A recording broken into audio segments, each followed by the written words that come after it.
Starmer. That was looked into by Oliver Robbins, the head of the Foreign Office, but we're not sure where it went. It would have been inscribed with President of the United States, unbelievably. Lord Mandelson told Lou Haig, who lost her job over a criminal conviction in her past, felt that was a harsh cabinet exit. And so it goes on. It is absolutely unbelievable here. A tidal wave of documents, information, breaking over this government. Keir Starmer does not look good. Now to Martin Daubney. Chris Hope, superb stuff. Stick with us for the next 3 hours here on the Martin Daubney Show. We'll be pouring through the Mandelson files, every sordid, lurid, delicious detail. Our team will be going through in real time, as well as Chris Hope joining me in a moment's time. I'm joined in the studio by the former Attorney General Sir Michael Ellis and by Nigel Nelson. Good afternoon. It is 3 p.m. now. Welcome to the Martin Daubney Show here on GBNews, broadcasting until 6 p.m. And here's what's coming up on today's show. Thousands of documents and messages related to Lord Peter Mandelson's appointment and activity as UK ambassador to the United States have now been released by the government. Live pictures there from the Commons. Soon we'll be hearing the government in its response to the latest in the ongoing scandal, and we'll be asking whether the embattled Prime Minister can still save his premiership. All the very latest analysis, reaction to this breaking news story is coming up. Do not go anywhere. And we will.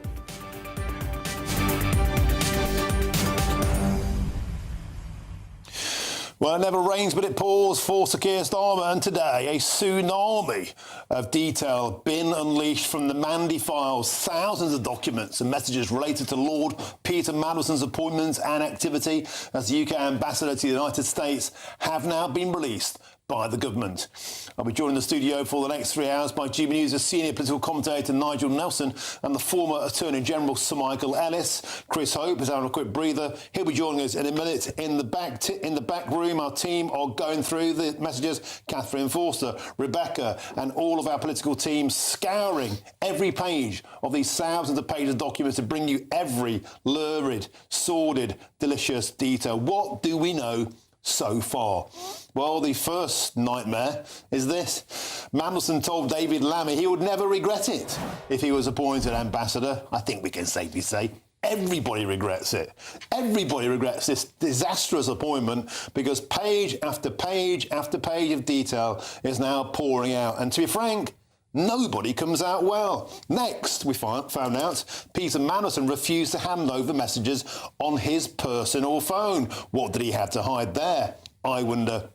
Donald Trump wanted a personalised red dispatch box with a gold crest and lettering, similar to a UK ministerial box. Mandelson said to that it looked like something out of the thick of it. The Pensions Minister, Torsten Bell, told Mandelson that Sir Keir Starmer's government is messy. Mandelson told the former Transport Secretary, Louise Hay, she should come back. Do you remember?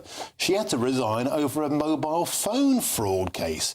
Somehow Mandelson thinks she should be returning to government. Let's get some analysis now from my studio guest, Sir Michael Ellis. I shall start with you. You were very vocal before the show. We were going through this in real time about this particular sticking point of Peter Mandelson refusing to hand over personal messages from his mobile phone. You think actually that's the right thing for him to have done? Well, from his point of view, Martin, there's no doubt, I think, that his lawyers will have advised him, don't release those WhatsApp messages. You've got nothing to gain, whereas there's potentially something for you to lose. He is, as we all know, being investigated by the police at the moment with the potential for a prosecution. Why would he voluntarily release WhatsApps if they could later aid a case against him? So the principle of not having to incriminate oneself applies. I suspect his lawyers, I'm only guessing here, but it's a reasonable guess, his lawyers would have advised him, don't release them. The government has no recourse to force the hand there. But of course, we do have messages, or we should have messages released under the humble address from the recipients where that applies, because it's only one side that has not been released. But the court could compel him to surrender those messages, but the government can't. Is that correct? Well, courts can compel that sort of thing because they have the penalties available to them for contempt of court if you don't comply with the court order. The government doesn't have those penalties. Now, a lot of people are getting their knickers in a twist about this red dispatch box as a gift, where, flattering Donald Trump, treating him almost like a proxy minister. You were saying very ably and adeptly, Chris, about the HMS Trump bell he was given. What do you give a man who's got everything? The answer is what you can't give him personal. is, Michael will know about the importance of those red boxes. They are not things to be given out, and you're meant to hand them back when you stop being a minister. Right. And there's a big scandal about these boxes going missing because they are physical or authority signatures of being a minister. You're not meant to hang on to them. And they are actually very expensive as well. The other thing is, however, they have been given as official gifts before, Chris and Martin. I recall Rishi Sunak, when he was Prime Minister, giving a red folder to the Australian Prime Minister with the emblem of Australia on it and Prime Minister of Australia. So if it had the American eagle symbol, actually anybody can order one of these boxes. The firm has been going since 1760, and that you can actually order them privately. So, but, the one thing that the administrations do seem to be quite good at is the idea of giving gifts. We saw with the bell that was given to Donald Trump, that they don't necessarily have to have a high intrinsic value, but they can have a very important value other than that, and it's clearly what Trump wanted. But it has happened before. Those have been gifted out before. You can actually order it. Any of your viewers, Martin, you could order one with the GBNews emblem on it, apparently. I think I might well place an order after the show, so Michael. You heard the voice there of Chris Hope, of course. He did a forward roll into the studio after holding the end of Good Afternoon Britain there. Chris Hope joins us now. Chris, people tuning in now, they're sitting down with a cup of tea. They've got their clogs up. They're waiting for delicious, lurid details to come out. What do we know so far? Well, what we know is the sheer scale of and the reach of the influence of Peter Mandelson on this government wasn't really clear. But it's been disclosed now. In a sense, the tide has gone out, and now we see before us what was moving below the waterline, and it's not a great read for the government. Number 10 should be more Trumpian, Peter Mandelson said. He said the government lacked panache, verve, didn't give a sense of crusading to turn and change Britain. Peter Mandelson said that number 10 would never regret appointing him in a handwritten letter to David Lammy, the then Foreign Secretary. He said that to Lammy that navigating Britain's interests through the Trump administration will require superhuman skills. And guess who had those skills? Peter Mandelson, of course. Lord Mandelson said that the circuit I'm a lax verve to Pat McFadden, who then was a Chancellor of the Duchy of Lancaster, now, of course, a Work and Pensions Secretary. He said Labour's problems stem from the top and the PM's failure to prioritise economic growth. The raid on private schools, withdrawing that VAT relief from private schools, cost them 20% more in bills for parents with children there, was probably unwise. Lord Mandelson said in another message. Lord Mandelson also advised Number 10 on its response to the Kisama over the freebies row short before he's made US ambassador, messaging Morgan McSweeney about the controversy over gifts that had been said. Lord Mandelson also has refused to hand over his own WhatsApps, and so it goes on. OK, Nigel Nelson, let's bring you in now. The Prince of Darkness casting a shadow over everybody he's touched, acting like the Prime Minister himself. This is vintage Mandy. He's acting like he's in charge of the shop. This is what Peter Mandelson does. I mean, I've known Peter Mandelson for 40 years. I haven't spoken to him for some time, you won't be surprised to know. But the whole thing was that he was New Labour. So when New Labour was formed, it was Tony Blair, Gordon Brown and Peter Mandelson. Peter Mandelson was right in there when Neil Kinnock was the opposition leader. So he went through that period. He's been so imbued and entwined with Labour that it's not a surprise that he then started advising this government. Live pictures from the Commons there now. We're expecting a statement, Chris Hope. OK, I've got a quote here from a source close to Peter Mandelson. So we asked the friends of Lord Mandelson why he didn't release any messages or WhatsApp messages. We are told that his lawyers were emphatic that they could do nothing to cut across the police investigation, as Michael Ellis was saying to us moments ago. The Cabinet Office did not contest that, and also messages that were sent while he was ambassador were on a work phone, which was removed the day he lost his job, apart from a limited number on his personal phone, with Sir Keir Starmer, Darren Jones, who's the Chief Secretary to the Prime Minister, will be being shortly in the House of Commons, and John Healey, who we're seeing on screen now, answering questions on defence. So the reason why he didn't release the other side of the conversation, if you like, as Michael Ellis correctly says, as he would do as a former Attorney General for the last Tory government, was nothing can cut across the police investigation. Mystic Michael called it. Well, I think that what's also interesting is he referred to the government having no panache, no verve. These are polite words for saying that it has no courage, it has no political drive, no political ambition. And in that sense, I think many people would think that he's right, but he's writing these private messages not thinking they're ever going to be released. What I think is particularly interesting, though, and we mustn't lose sight of this with all of this tranche of 1,000 documents released now, is what hasn't been released. And again, I'm going to use my legal knowledge here to assume that perhaps the juiciest of material is what has not been released today. I think we can really safely assume that if there's any material that hasn't been put out, that is the material that would be particularly interesting to viewers.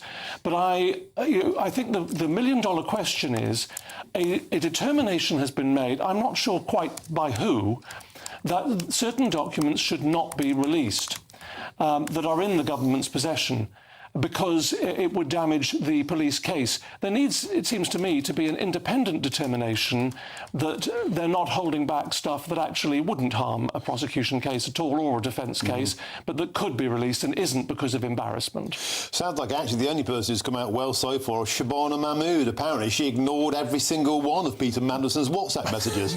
So she had the right idea, Chris. There are a lot of redactions in here, I'm hearing, with the words Chagos in them, in the subject. I'll say no more than that. The reason why that's so important is because, of course, this government came into power and then chose to hand over sovereignty of the Chagos Islands, the British Indian Ocean territory, to Mauritius and give them 30 billion quid of our money. Lots of redactions covering that. That's something we know that would have been on Donald Trump's radar, of course, because that was one of those situations that was very enmeshed in Trump having to give it his veto.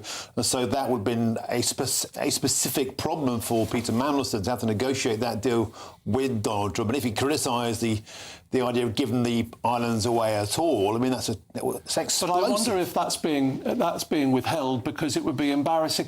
They're saying that they withheld messages about international relations that could be damaging to international relations. Well, are we withholding from the House of Commons sensitive documents just because Mauritius might be offended? Well, on that isn't a humble address. They can't release anything which damages our standing international relations or our security, and which Chagos would fit into both, wouldn't they? Both the Diego Garcia base and also international relations. So that's been cleared with MPs on the Intelligence and Security Committee. So they should have had eyes on that. Certainly. Nigel. Yeah, I mean, the whole thing about Chagos is the other reason for that is it doesn't form part of what this is about. What we're talking about here is the appointment of Peter Mandelson as our ambassador to Washington. We're not talking about bits and pieces that he would have had to deal with while he was there. So something like Chagos would not actually be part of it. And bear in mind also that President Trump has changed his mind constantly on Chagos. At the moment he's against it, but he has been for it a couple of times too. Chris, why is Mandelson sticking his beak in about the appointment of Louise Hay? You know, she left under a scandal. She left under a shadow. You know, she had a fraud conviction came to light, and an historical issue. And then Mandelson suggesting it was brave and loyal, her decision to resign, and things seemed harsh. And she ought to return. She was strong and honourable, and Hay thanked him for the kind message. What's it got to do with Mandelson? Martin, I mean, you know what politics is like. Of course you know that Louise Hay is extremely important as a Northern MP, knows Andy Andy Burnham very well, knows how to what politics is. She left under a cloud of scandal. As he did, I'm sure. Again, he's not here to defend himself. Peter Mandelson may say that he also quit twice from government over various matters and then came back. And this is an individual who may know her personally. And when someone loses their job, he might know. You feel quite lonely. I'm going to reach out to her. Louise Haigh wouldn't miss that. I'm surprised you're so naive about politics, Martin. But I think the voters don't buy that. They see somebody who had to leave under a cloud, and, you know, perhaps no surprise that Mandelson, a man of many faults, is trying to usher somebody back in who left under a cloud. He's not saying that. He's reaching out to someone who has lost their job and saying there might be a way back for you, as there was for him. Acting like he's the Prime Minister, acting like he's in control. That's the problem all along. He's given too much power, and he thought it was still the 1990s again. He had power because he was someone who's worth listening to, because he got made Labour electable again. Where did that go? We're going through the files now, endless scandal, because he's got loose lips and he can't stop flapping them. I'm not sure to answer that. Isn't that the problem? Well, we clearly have an issue here of overreach. Peter Mandelson has decided that he is someone who can have his finger in every pie in the Labour government and Labour movement. He is, as Nigel was saying rightly, one of the sort of originators of the modern Labour Party, certainly the Blairite New Labour, as it was called in 1997. And he feels, I think, almost a grandfather to the current regime, and feels that he can have a finger in every pie. But it's quite interesting whether any indiscreet messages. Chris has something. Chris. Well, we're looking here. This is extraordinary. This is the kind of thing you're seeing in these documents. We're seeing bits of government talking to Peter Mandelson. An email here, unbelievably, from the head of MI6, Richard Moore. Yeah. Extraordinary. It says this: Peter, really helpful. Do add me to the regular distribution if you feel able. Great to have this field. We're not sure what it's about. It looks like it's titled Letter from America. So that suggests that Peter Mandelson was emailing chums, people in office, senior figures about my view as ambassador on Trump, and which is entirely appropriate. Of course, there will be diplomatic cables which Richard Moore would, I assume, get hold of from ambassadors, as we saw during the WikiLeaks files. But this is more of a kind of an emails, and this is really goes on.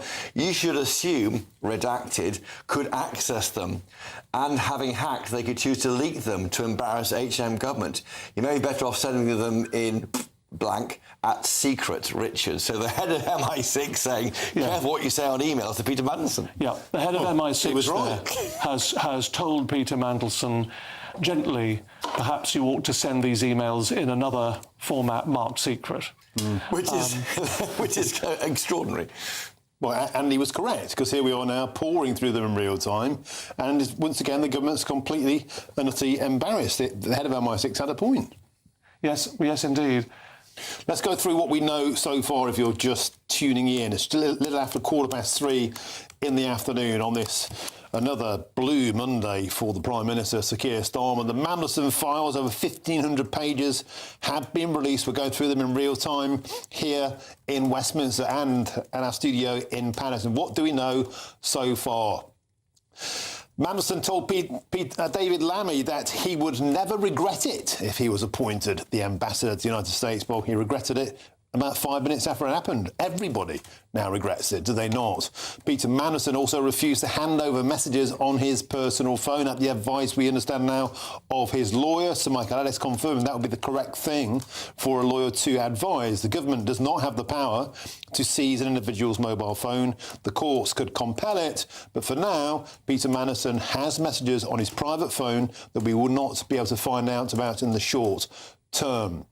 Donald Trump wanted a red dispatch box with the gold crest and lettering similar to a UK government ministerial box. Mandelson said it was like something out of the thick of it. Although, as again Sir Michael Ayres points out, similar gifts have been given by previous Prime Ministers. Rishi Sunak gave one to the Australian Prime Minister, so maybe it's not quite a bigger froth as we should believe. The Pensions Minister, Torsten Bell, told Peter Mandelson that Keir Starmer's government is, quote, messy. He's probably got a point, hasn't he? Look at us now, pouring through the mess like we're going through somebody's bin to find their secrets. Also, Peter Mandelson told the former Transport Secretary, Louise Hay, that she could come back to government after she resigned, if you recall, over a phone scandal, a previous phone theft, a fraud case that forced her out as the Transport Minister.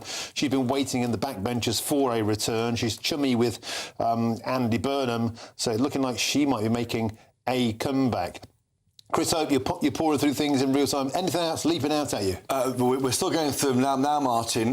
We know that the warnings on the VAT on private school fees, that was unwise. And it goes on, Lord Mandelson accused Gordon Brown of using Angela Rayner as an instrument of destabilisation. He said the former PM had it in for Sir Keir Starmer. That is extraordinary because, of course, Sir Keir Starmer brought back Gordon Brown into government shortly the day after the local election results. Now, it says here that Lord Mandelson says that Gordon Brown has got it in for the Prime Minister. And given that the PM brought Brown back in, that's extraordinary. The peer wrote this. I've spoken to Morgan a lot this week and last night. I was in direct contact with him. Keir is not leading from the front and Morgan is not organising the centre as it needs to be. Gordon has it in for Keir and Rachel big time. Let's repeat that, OK? Peter Mandelson says this, that Gordon Brown has it in for Keir and Rachel big time. This is internecine warfare within the Labour Party being exposed. Keir Starmer brought Gordon Brown back into government about 3 weeks ago. He may not have done had he read that.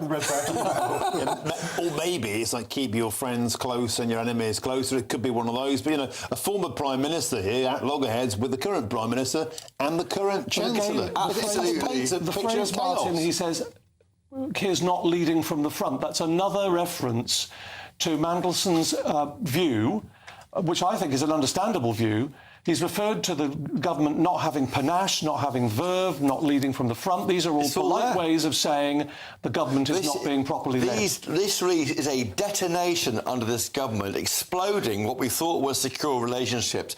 A further one here, Pat McFadden, he's the Work and Pensions Secretary, attacking the Labour Party, saying this, and many would agree with him, by the way, but saying this, every meeting I have is, who can we tax in order to pay benefits to others? They're asking the wrong questions. And this goes back to the same Parliamentary Labour Party who refused to cut an increase in the benefits bill by £5 billion to save money, Martin. Keir lacks verve, Mandelson told Cabinet Minister Pat McFadden. Pat McFadden, in the aftermath of the evisceration at the May the 7th local elections, said to Peter Mandelson, what do we actually do? This is the morning after that disastrous night. It's a cluelessness at the heart of government. This was last year, after the last local election. And Mandelson replies, it stems from the top, and Keir lacks verve, as does the Cabinet as a whole. People's heads are broadly in the right place, but you need more people who can execute. There's another one. We thought that Wes Streeting, the former Health Secretary, was close to Peter Mandelson. Maybe not so close. Listen to this. He told Pat McFadden, the Work and Pensions Secretary, of course, Pat McFadden was an advisor to Tony Blair in Downing Street back in the day and was a minister when Peter Mandelson was a minister first time round, that the Health Secretary sent him a wild, long, hysterical message about Israel and was having a midlife crisis. This is what he says here from, again, Lord Mandelson about Wes Streeting to Pat McFadden. By the way, I received a wild, long, hysterical message from Wes about Israel. I pushed back. I can forward, but reflects pretty badly on his maturity, in my view. I think Wes is experiencing an early midlife crisis. Now, Wes Streeting really is expecting to replace Keir Starmer as Prime Minister. We've been led to believe that they were very close, but here Mandelson's saying that Wes Streeting is immature. I think what we're saying here actually is exactly how politics works. I mean, this is taking the lid off it. These are all the things that politicians don't want you to know, and that they start denying in public. For good reason. That's why you read the media, because you'll get some clue as to what's going on. But this is politics in real life. This is actually how it happens. There's a heavily censored message here where we just have one line that's escaped the redaction from Peter Mandelson. I'm getting very worried about Chagos. And then the rest of it is redacted. Yeah, when you mentioned that, Chris, about the Chagos redactions, when you see that page, it looks like somebody just sprayed it with Tipp-Ex. But again, So much of it has simply been airbrushed out of history. We can't see the juice, the real detail on Jagos at all. Because it falls outside the scope of the humble address. The humble address, which is a motion published by Parliament to force the executive, and don't forget the government is being forced to do this by Parliament, by clever politics, by the Tory party, by using a humble address. It said we won't publish anything which will jeopardise national security or embarrass us internationally, both of which I think fall into the Chagos bracket. So while we hate seeing as journalists things being blanked out, I'm not surprised about the Chagos. But we do have to be careful, though, that although that's obviously true, Chris, we have to be careful that we don't accept as gospel the assumption that something is automatically damaging to international relations. Is it really damaging to international relations, or is it more damaging to number 10? Well, then who would tell that? I mean, the problem comes down to, this is the difficulty with the secret world. Yes. That eventually it comes down to MI6, MI5 to make decisions like that. There's no way for us to know if those decisions are right. No. And if they've made a mistake, of course, they keep it secret. And the same point, of course, with the potential prosecution, if Peter Mandelson or others are prosecuted in these matters, if a determination is being made by the police, well, actually, that will be, or by the government in conjunction with the police, well, that would be damaging to the potential prosecution. Who can we check that is being accurate about that and not over-egging it? Fresh details here. Do you remember the scandal when Donald Trump was utterly furious when the Labour Party sent hundreds of activists to campaign for the Democrats against yes.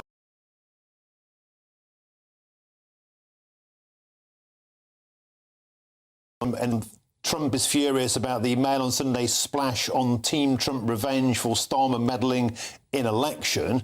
And Mandelson says, I think this is being turned into something big. Why aren't we stamping down on this? It's too late. Not enough has been done. Does the UK ambassador even follow what's happening? Peter Mandelson then goes on, let's hope the BBC doesn't take it up. Well, they did.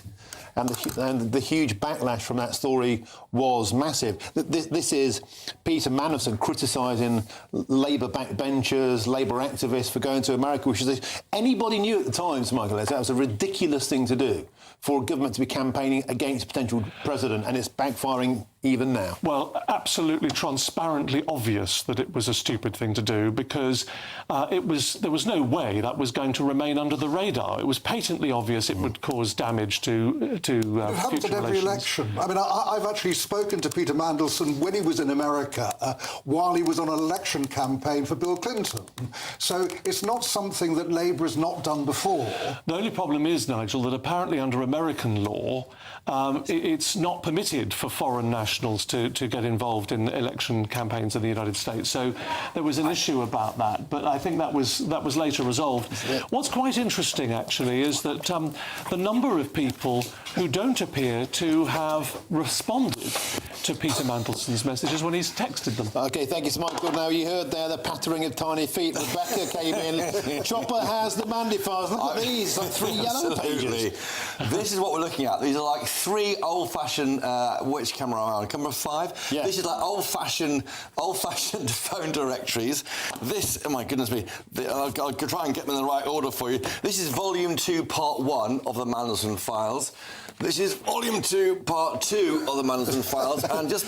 it's poor... Can you see my header? Absolutely. This Hold is them about sideways also this is to see 2 the inches curve. thick. I'll pile them up in a pile so you can see the scale. It's about, I would say, about 3 inches thick. These are the Mandelson files. Quite extraordinary. It's quite heavy, Martin. Oh. You're a big fella. Here we go. Well, there's your nighttime reading. Wow. Volume 2, Part 1. Look at it. It's absolutely, look, just colossal volume of... Oh, there's loads of redactions, lads. Absolutely loads and loads has been cut out. This is just... Get teeth into that. A lot of it is blanked out. There is loads and loads of it that's been redacted. You can see just going through it, Chris, so there's blank pages. Yeah. Left, right, centre, entire pages blanked out. I think Look, yeah. whole pages just blanked out. We'll never know what was in there. They've chosen not to even publish it, Chris. But the government is is, to its credit, Martin, releasing information here it doesn't want to release. It's responding to a motion passed in Parliament. No choice, really, but... Well, the choice was they could have whipped MPs to vote against humble address. They chose not to, Michael. They could have resisted this release. They haven't done, and that is maybe to their credit. Pictures there live from the House of Commons. They will be responding to this shortly. Is it Darren Jones, you believe, is set to address the Commons to update us on this? But as we go through this, honestly, there are just so many blank pages. Yes, it's Darren Jones, who's the Chief Secretary to the Prime Minister. I've got another note here from Catherine Forster, our Chief Political Correspondent. She reports how there are concerns about the economy. Peter Mandelson was very worried about the economy. This is a message to Pat McFadden on April the 25th. Pat McFadden says there's a pattern we must get out of, but this is a conversation for the phone, concern maybe about a paper trail. So we've got their concerns about the economy back on April the 25th, Can you zoom in on this page here? Look at it. Zoom in on this page. It looks like Morse code. They've basically taken everything out apart from letters. It's absurd. And this whole section... Well, really, no, it's absurd. Yeah, I agree. We knew what it contained. No, but it's absurd they won't let us know. And it pertains, because they can't do, because the motion in to Parliament, the UK Martin. mission to the United Nations in New York. So the entire UK visit on the United Nations, everything, page after page after page, look, nothing, blank. Martin, don't rip it up. You're ripping the book up. So it's falling apart. It's just like the government. Messages between Peter Mandelson and Pat McFadden. Peter Mandelson, does he even realise the PLP, I gather, is in a mutinous state? Pat McFadden, yes. Every meeting I have is, quote, who can we tax in order to pay benefits to others? End quote. They're asking the wrong questions. And here's that delicious handwritten letter, look. That's the one to... one thing about Mandelson, he's got fantastic handwriting. Wrote to David Lammy with that haunting sign-off. I just wanted you to know that if you were kind to appoint me, I would make sure you never regret it. Peter, they do regret it. Everybody regrets, I think, now this appointment of Peter Mandelson. Well, in retrospect, of course. Bear in mind, when it actually started, the question really came down to, was a relationship with Jeffrey Epstein enough to disqualify him from the post of US ambassador? Decision taken then was no. Chris?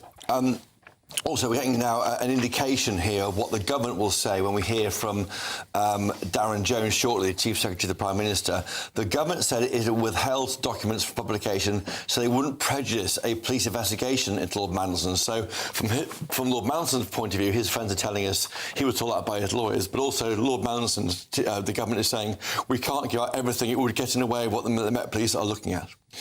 That's amazing what Catherine Forster sent through there. Peter Mandelson, this is only back in the 2nd of April, one day after April Fool's Day, when Peter Mandelson said, I am very worried about the economy. Confidence is being lost. Pat McFadden then stepped straight in a conversation for the phone. There is a pattern we must get out of. So that is basically stop putting these messages on WhatsApp because, hey, look, they could get released. But grave views about the economy, about Chagos, about Keir Starmer not having verve. Basically, Peter Mandelson extremely critical of the government, left, right and centre. Well, that's right. I mean, and he's someone behind the scenes. I think from the very beginning, though, for my podcast last week, we interviewed Peter Hyman, who was advising the Prime Minister for 2 years until he became Prime Minister. And they had a 10-year plan, mission boards, and all that was junked on arrival in office. I think what the concern has been, as soon as they came in, they managed to. The huge problem here, they managed to junk what they were doing because they couldn't frankly keep a narrative going in government, and that's part of the problem. Okay, we just been.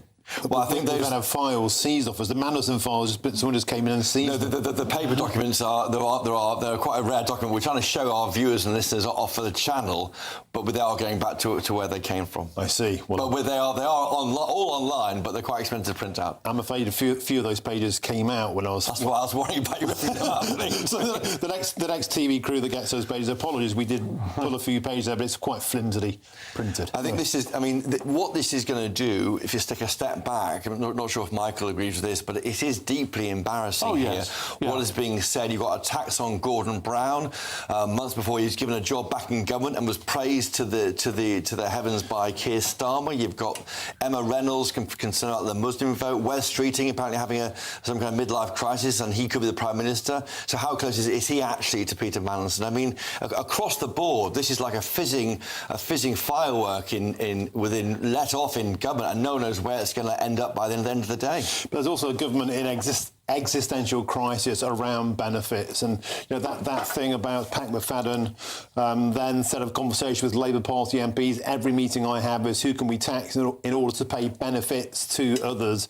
They're asking the wrong questions, and a report came out this morning showing now that as many people in trade unions are voting for Reform UK as they are the Labour Party, because the memberships of Britain's biggest unions are precisely saying that. We are sick of watching this government hand endless money to people on benefits while we go to work every day to keep the country going. At the heart of government here, Chris, Nigel Nelson, an acknowledgement that this benefits culture is destroying the party and destroying the country. Well, when you just mentioned the union members who want to vote for reform, I mean, it's entirely up to them. Just because the unions tend to support Labour, it doesn't mean the members have to. There's been a 20% plunge in support for the Labour Party. Yes, but what they ought to think about is whether or not that reform would actually support the Employment Rights Act, which the unions have fought for, and the Labour government have put into practice. This is about Labour's addiction to benefits. The party of working people it's the party of the work shy. But the Employment Rights Act is there to protect working people. But this statement here from Mandelson, Pat McFadden, it says every meeting I have with Labour Party MPs, who can we tax in order to pay benefits to others? Backbenchers in the red wall are getting it in the neck all the time, and the woke left side of the party won't allow benefits cuts. It's destroying this government. Well, I mean, clearly the benefits bill has to be dealt with, which it is. That's the point of the Ellen Milburn review into youth unemployment and the forthcoming Sir Stephen Timms review into disability benefits. And isn't that what Tony Blair, Martin, to your point, was saying in his essay the weekend, which is that, the benefits culture is completely out of control. Look, what this shows, even so far, is a complete internal battle within the Labour Party. And when the Labour Party is currently supposedly forming a government, that has got to be dangerous to the national interest. There's clearly an internecine war going on here between Blairite factions and so-called right-wing factions of the Labour Party and left-wing factions. Some people are ignoring Peter Mandelson altogether, as you were saying, Shabana Mahmood was. Keir Maher, a very young Labour MP, appears not to have responded to messages that he's been receiving from Peter Mandelson. So there are clearly things going on here that I think reflect on how poorly run Mandelson himself seems to be saying the government is. And on the private school VAT rise, of course, this is one of Bridget Phillipson's flagship policies, fairness, to make sure that the money... Manifesto promise. Not her, it's a manifesto promise. But the point is, Mandelson here saying, I think that the VAT policy was probably unwise. There is grumpiness on our side from more on our side.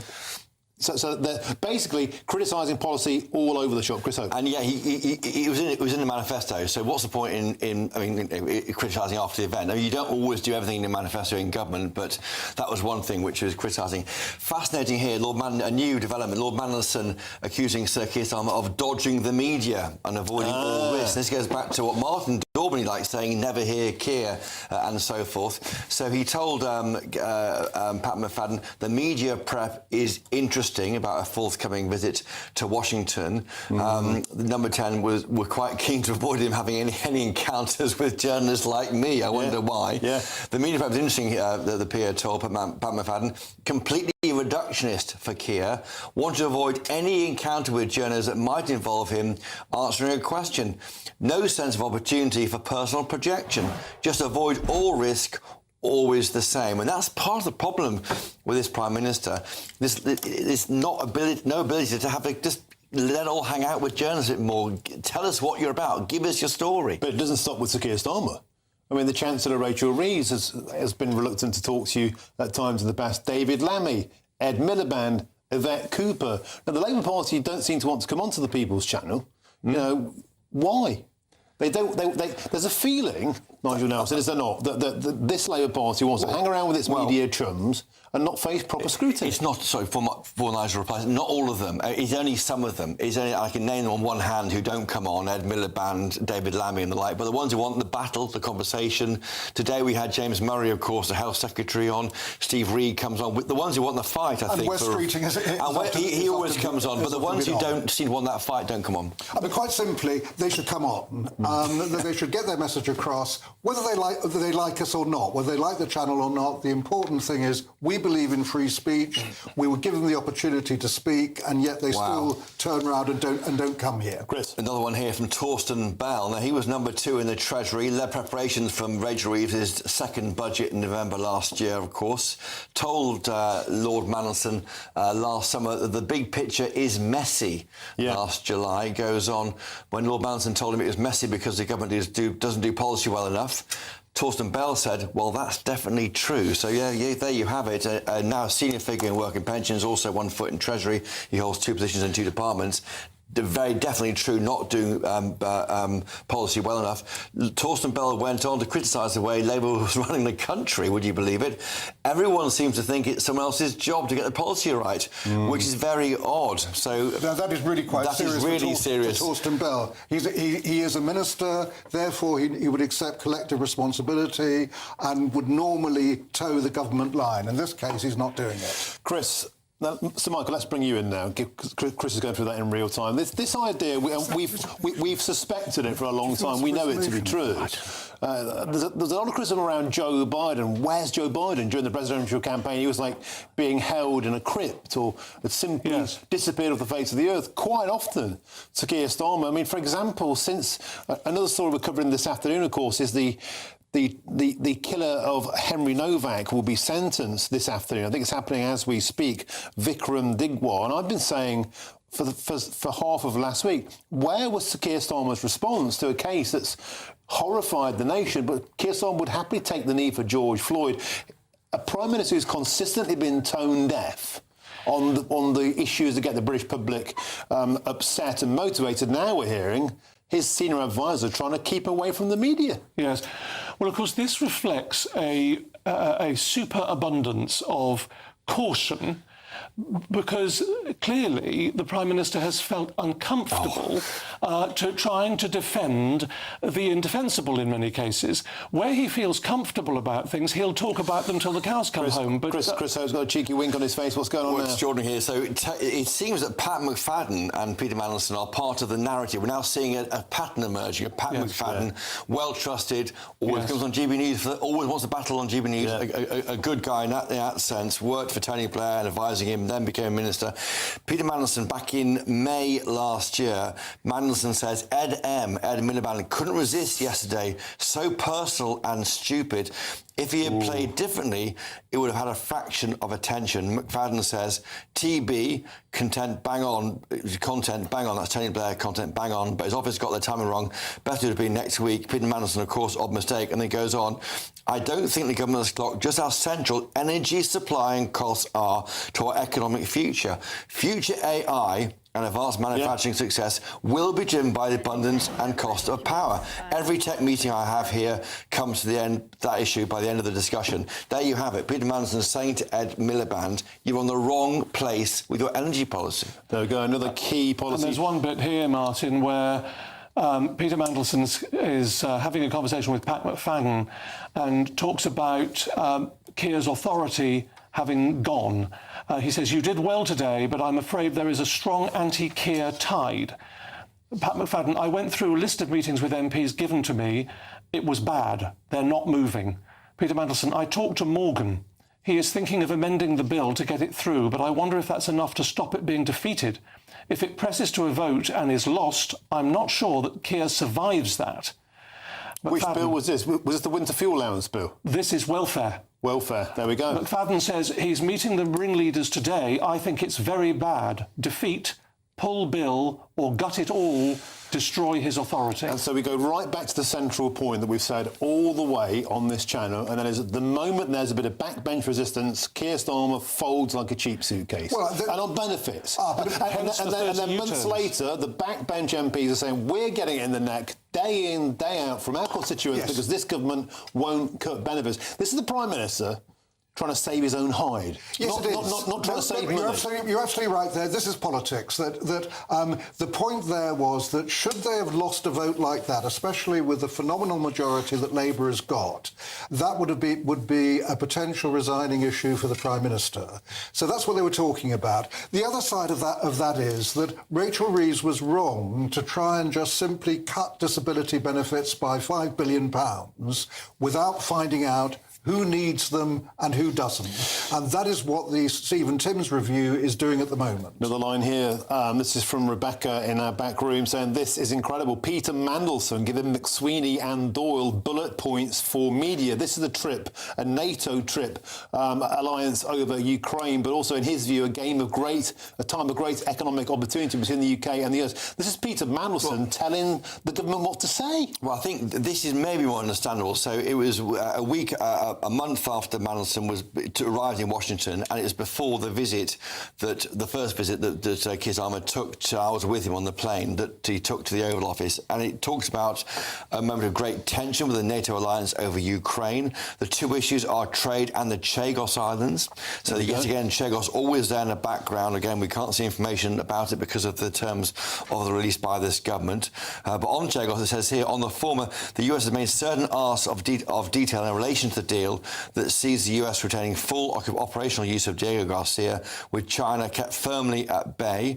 PM is hopeful the US concerns will be accommodated in continuing talks with Mauritius. And on tariffs, the PM will be citing Britain's existing balanced and fair trading relationship with the US. So I think, to be fair, that is messages there to both Matthew Doyle, who was the Director of Communications at the time, Morgan McSweeney at the time, of course, also the Chief of Staff, is making clear what the concerns are. Again, that's my colleague Rebecca's found that in this pile of documents. So live pictures on your screen there, of course. The Commons debate is going on. We see there Darren Jones. He's expected to give that speech at 4:30. At 4:30. So with some time from that, but that will be an amazing moment, I think. We've got about a 45-minute build-up to the Mandelson address, and while we're waiting for that, we're just going through these files, these astonishing files, in real time, picking through the details of a government totally at each other's throats. And Peter Mandelson, always the agent provocateur, Chris Hope. And more here about, again, we go back to the vetting. The point about Peter Mandelson was, why did he get that job? Was the pressure put on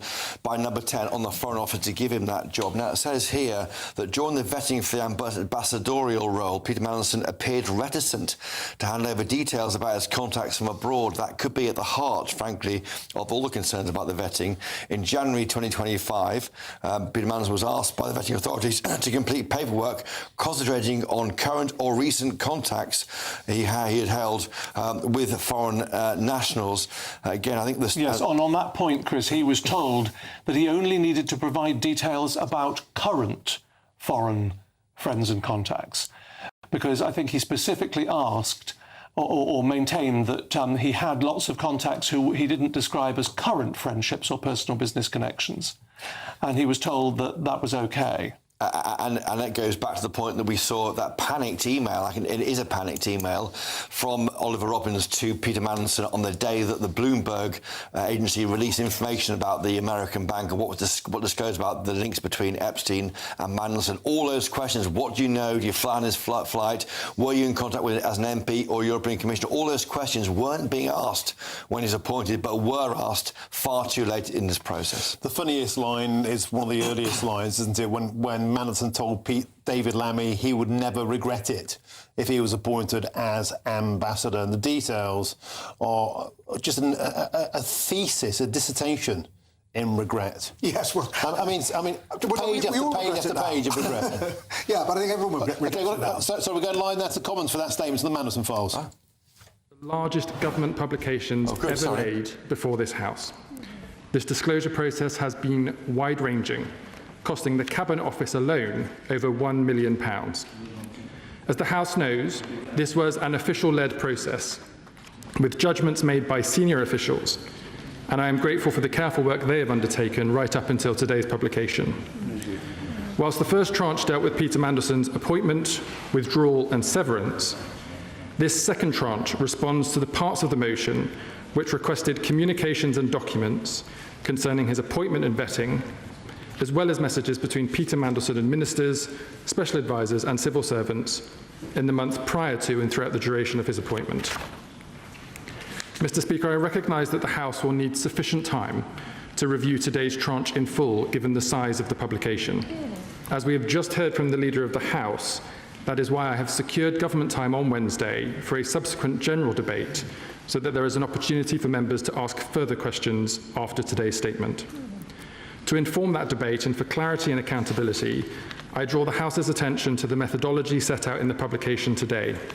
This explains in detail how the government undertook the disclosure process. I will not repeat that in full here today, Mr. Speaker, but I will make reference to a number of areas that I know the House has expressed an interest in previously. First, on redactions. In line with the motion, over 300 individual documents were referred under a process agreed between the government and the Intelligence and Security Committee. I can confirm that no material has been redacted on the grounds of prejudice to national security or international relations without the committee's approval. For clarity, all redacted material agreed with the ISC is labelled in the bundles today with 3 asterisks. Outside of this arrangement, this process does not change the important and well-established constitutional principle that national security and international relations judgments are ultimately for the government. I once again express my thanks to the Intelligence and Security Committee for their engagement in this process.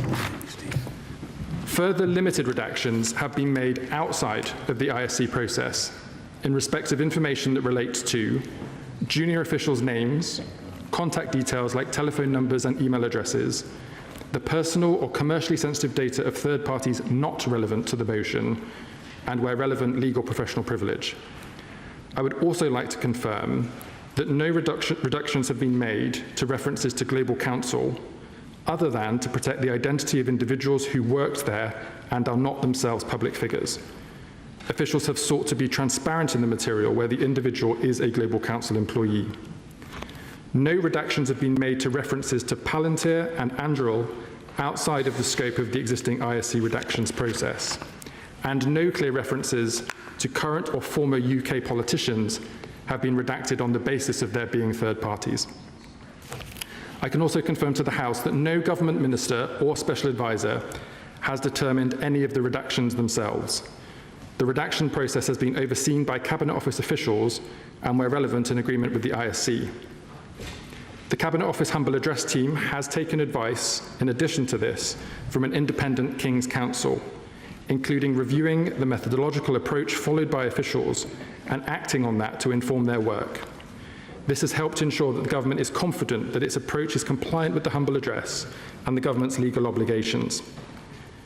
These additional targeted redactions made outside of the agreed ISC process have been made in line with the Freedom of Information Act, the Ministerial Code, and the resolutions on ministerial accountability passed by both houses in 1997. This is important, Mr. Speaker, because it goes to the question of whether the government has complied fully with the Humble Address. That question should be answered in the context of the established rules and precedents that relate to Humble Addresses. If these rules were not relevant, then the Humble Address would have required extensive additional detail on the face of the motion dealing with these procedural issues. However, I do recognise the level of interest in the House in respect of these non-national security and international relations related redactions. And so, on the recommendation of the Intelligence and Security Committee, I can confirm that the Honourable Member for North Dorset, the Chair of the Public Administration and Constitutional Affairs Committee, has reviewed our approach to third-party redactions this morning. He has confirmed that we have applied the methodology set out in the document and that, in his view, the redactions are sensible, reasonable and proportionate. I thank the Intelligence and Security Committee for this recommendation and the Honourable Member for the additional reassurance he has provided on this point. Mr. Speaker, as the House is aware, the Metropolitan Police has also asked the Government to withhold some material in scope of the motion, which they considered could be prejudicial to their ongoing criminal investigation or any subsequent prosecution. This request remains in place, and I'm very grateful again to the Chair of the Public Administration and Constitutional Affairs Committee, with whom we have also shared this information in order to provide additional accountability of the Government's actions. I hope that members appreciate the need not to prejudice the investigation and understand that I will not be able to answer questions about certain documents which have been withheld.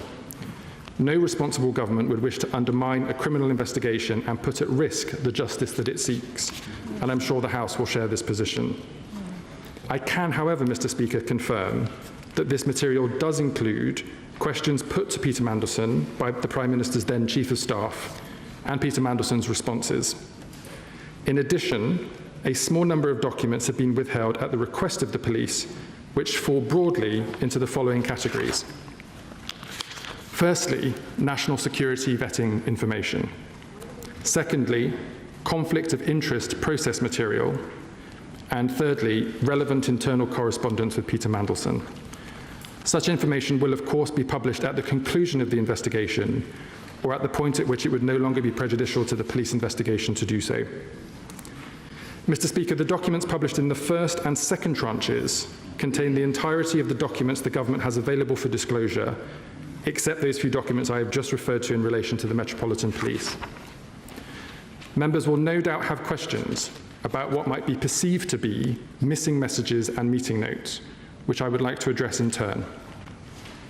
On messages that some might expect to be included, I can confirm that we have conducted multiple rounds of discovery from relevant ministers, special advisors and officials in line with the motion passed by the House.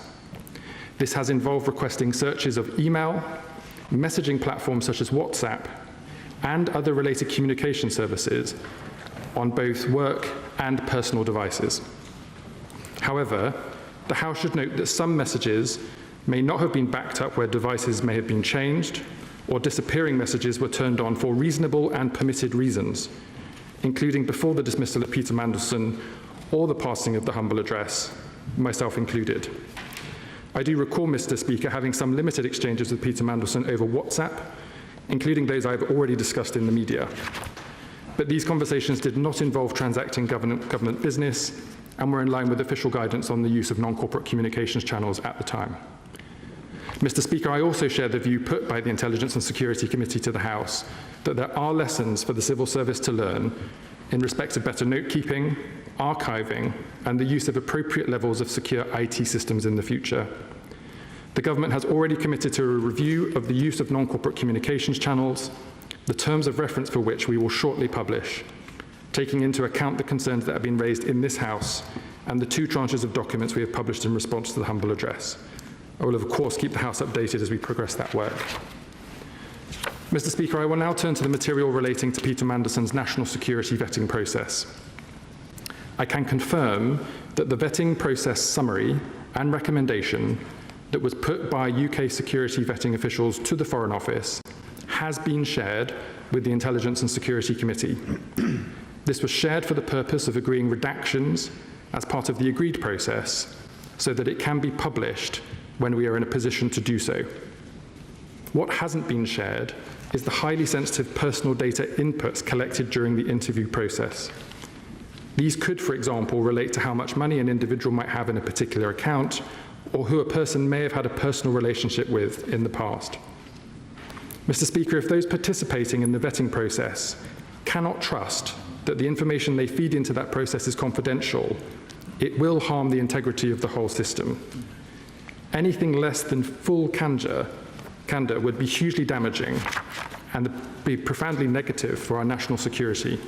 This would be felt by this and future governments and ultimately by the British people. As such, sharing this data for any person undergoing developed vetting would undermine the very basis of our national security vetting system. Mr. Speaker, this is the 10th update to the House on this matter that I have provided. And with the exception of the small number of documents that are withheld at the request of the police, which we intend to publish when the police are content for us to do so, the government now considers that it has duly discharged the duties set out in the humble address. I will, however, return to the House for the general debate on Wednesday to provide a further opportunity for colleagues to ask questions. And on that basis, Mr. Speaker, I commend the statement to the House. Opposition Secretary of State, Alex Burkhardt. Thank you very much, Mr. Speaker. I thank the Chief Secretary to the Prime Minister for advance sight of his statement. Though if the story in the Times is to be believed, he may be positioning himself to be the chief successor to the Prime Minister. I also thank him for giving me advance sight of the material that was published today, which I was fortunate enough to see this morning. However, it is very important to put on record that only a very few members of this House were able to see it this morning. It was available at 9:30, and yet it was only published at 2 o'clock. And yet here we are today with honourable members of the House not having had a chance to read it, and yet being expected to ask the right honourable gentleman questions. Now, I know the response will come that we're going to have a general debate on Wednesday. But as honourable members opposite will know, in a general debate, if the Minister chooses not to take interventions, there is no scrutiny at all.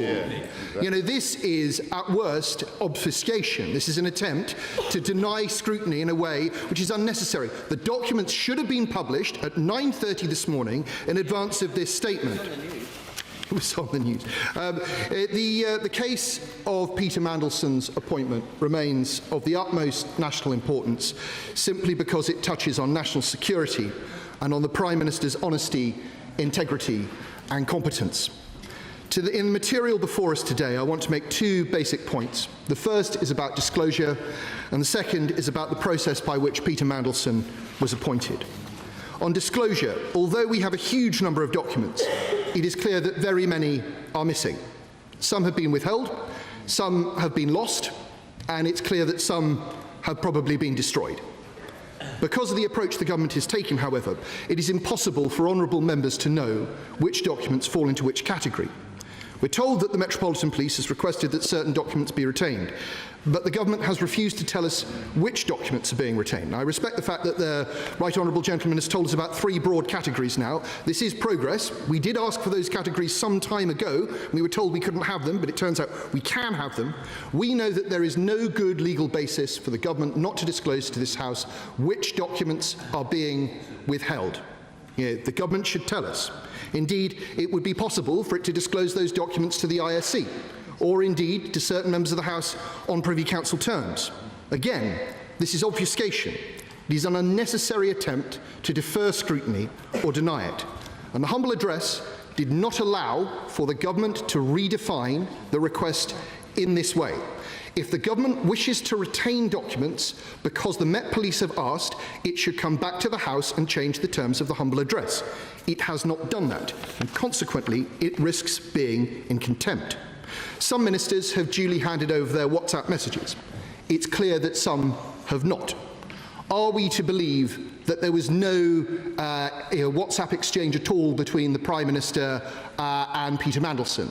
We know that there were, because it's been reported in the press, and yet those messages, the messages that were reported in the press do not appear in the release today. It is clear that some messages have gone missing. It is also the case that in all of these documents, the Prime Minister's presence is almost non-existent. Almost non-existent. Despite the fact that he was appointing a man to be head of our most senior mission, we have almost nothing in his name. It is as though somehow he appointed Peter Mandelson as ambassador without leaving any documentary trace of that decision at all. It really beggars belief, Mr. Speaker. We take for example, the Secretary of State for DCIT, well known to be a friend and ally of Mandelson. He appears to have submitted a nil return on his WhatsApp messages. I hope that the honourable gentleman will tell us why. Was it that there were never any messages? This seems unlikely. Was it that those messages have been deleted? The House has a right to know. The House has a right to know, in each case, whether information has gone missing or whether it has not been handed over. We know that Peter Mandelson has refused to hand over his phone. It's in the document. But we know that he was asked to give over his phone on the 31st of March, sometime after the humble address. He's declined to do so, and this is just simply not acceptable that the government should allow this to pass without some sort of pushback. You know, the government has within its power the opportunity to take legal action to recover the exit payment it gave to Peter Mandelson if he is not playing ball with the humble address. There's then the matter of redactions. Acres and acres of white space. Constellation of asterisks, perhaps all too appropriate for a Labour document, Mr. Speaker. It is clear from the reports in the press that the ISC has had serious concerns about the redaction process. I listened to what the right honourable gentleman said, and I will listen with interest to what members of the committee say in a moment. There are a huge number of redactions under the heading third party. On what grounds have these redactions been made? For example, on page 251 of Volume 3, Mandelson refers to someone who is currently staying with him in government property. This name is redacted. Why has it been redacted? Why can the House not be told who is staying in government property with the ambassador? On the national security vetting material, it seems, once again, that the government is happier to provide The Guardian with more information than it is prepared to provide to Parliament. Preparation of the security document for publication appeared in recess, leaked by someone in government who was familiar with it. And then we've seen that The Guardian has achieved from multiple sources that there were concerns raised by the vetting agency about Peter Mandelson's foreign contacts with a Chinese minister, with Oleg Deripaska, with Tamer Heyman, and so on. Multiple sources, and yet we are being asked to believe that this information was only seen by a tiny handful of people within government. Someone, somewhere, is not being frank with us. Now, if we had time, Mr. Speaker, and we will have time on Wednesday, we could talk about the concerning information about Chagos here. We could talk about the fact that Peter Mandelson, after he had been appointed, asked whether he could do paid work in Shanghai. On a private basis. We could talk about the fact that Peter Mandelson wrote to the then Foreign Secretary saying, if you were indeed minded to appoint me, I would make sure you never regret it. But the truth is that we must return once again to the process by which Peter Mandelson was appointed, and everything in the documents today show that the Prime Minister did not follow the instructions he was given by the then Cabinet Secretary on the 11th of August 2024. He was told to get security vetting done before the appointment was confirmed, and this the Prime Minister did not do. And he was asked to do that because the Prime Minister had been provided with a due diligence document by the Cabinet Office which said that Peter Mandelson had an ongoing friendship with Epstein after Epstein had been sent to prison, the fact that Mandelson had been a director of a Russian defense company which had supplied arms to Putin during Putin's invasion of Crimea, and the fact that he had maintained unhealthy business relations in China. And yet, despite this, the Prime Minister did not get the security vetting done before he made the appointment. He went ahead and made it anyway, and then the rest of the system was scrabbling around afterwards to try and make up for this error. Exactly right. But it was his error. It was clear that due diligence was not followed. It is a failure that is visible from space. It is a failure that will define this Prime Minister's premiership.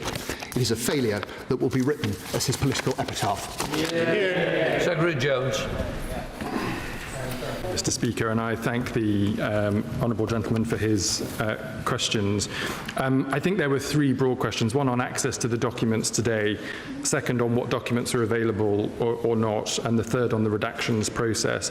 In terms of access to the documents, Mr. Speaker, as I said to the House in the urgent question before the recess, I've been very mindful of the fact that given the significant number of documents being published today, that we wanted to create as much time as possible for the House to scrutinise them and to be able to ask the government questions. I agree that had I published these documents 45 minutes before standing up to give a statement for 45 minutes, that would have been insufficient in the circumstances. And I hope that he welcomes the lengths that I and the government have gone to, not just to provide these in advance today to himself, but also the Leader of the Opposition, the chairs of the relevant select committees and other stakeholders, but also by publishing them at a much earlier time compared to normal before the debate today, and then securing a general debate on Wednesday.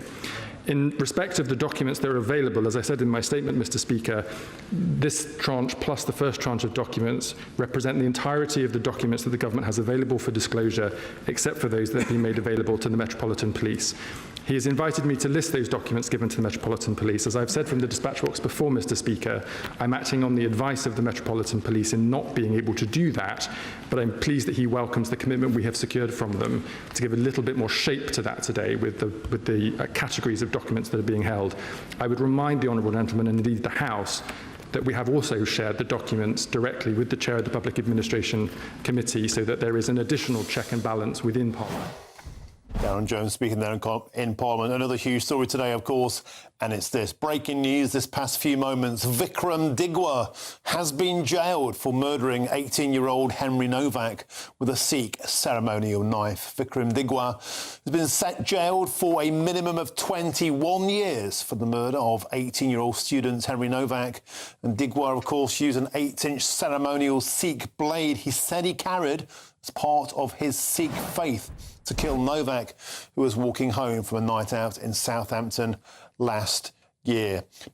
Just to repeat that, of course, it's a huge breaking news story. And in these past few moments, the man on your screens, Vikram Digwa, has been jailed for murdering 18-year-old Henry Novak with a Sikh ceremonial knife.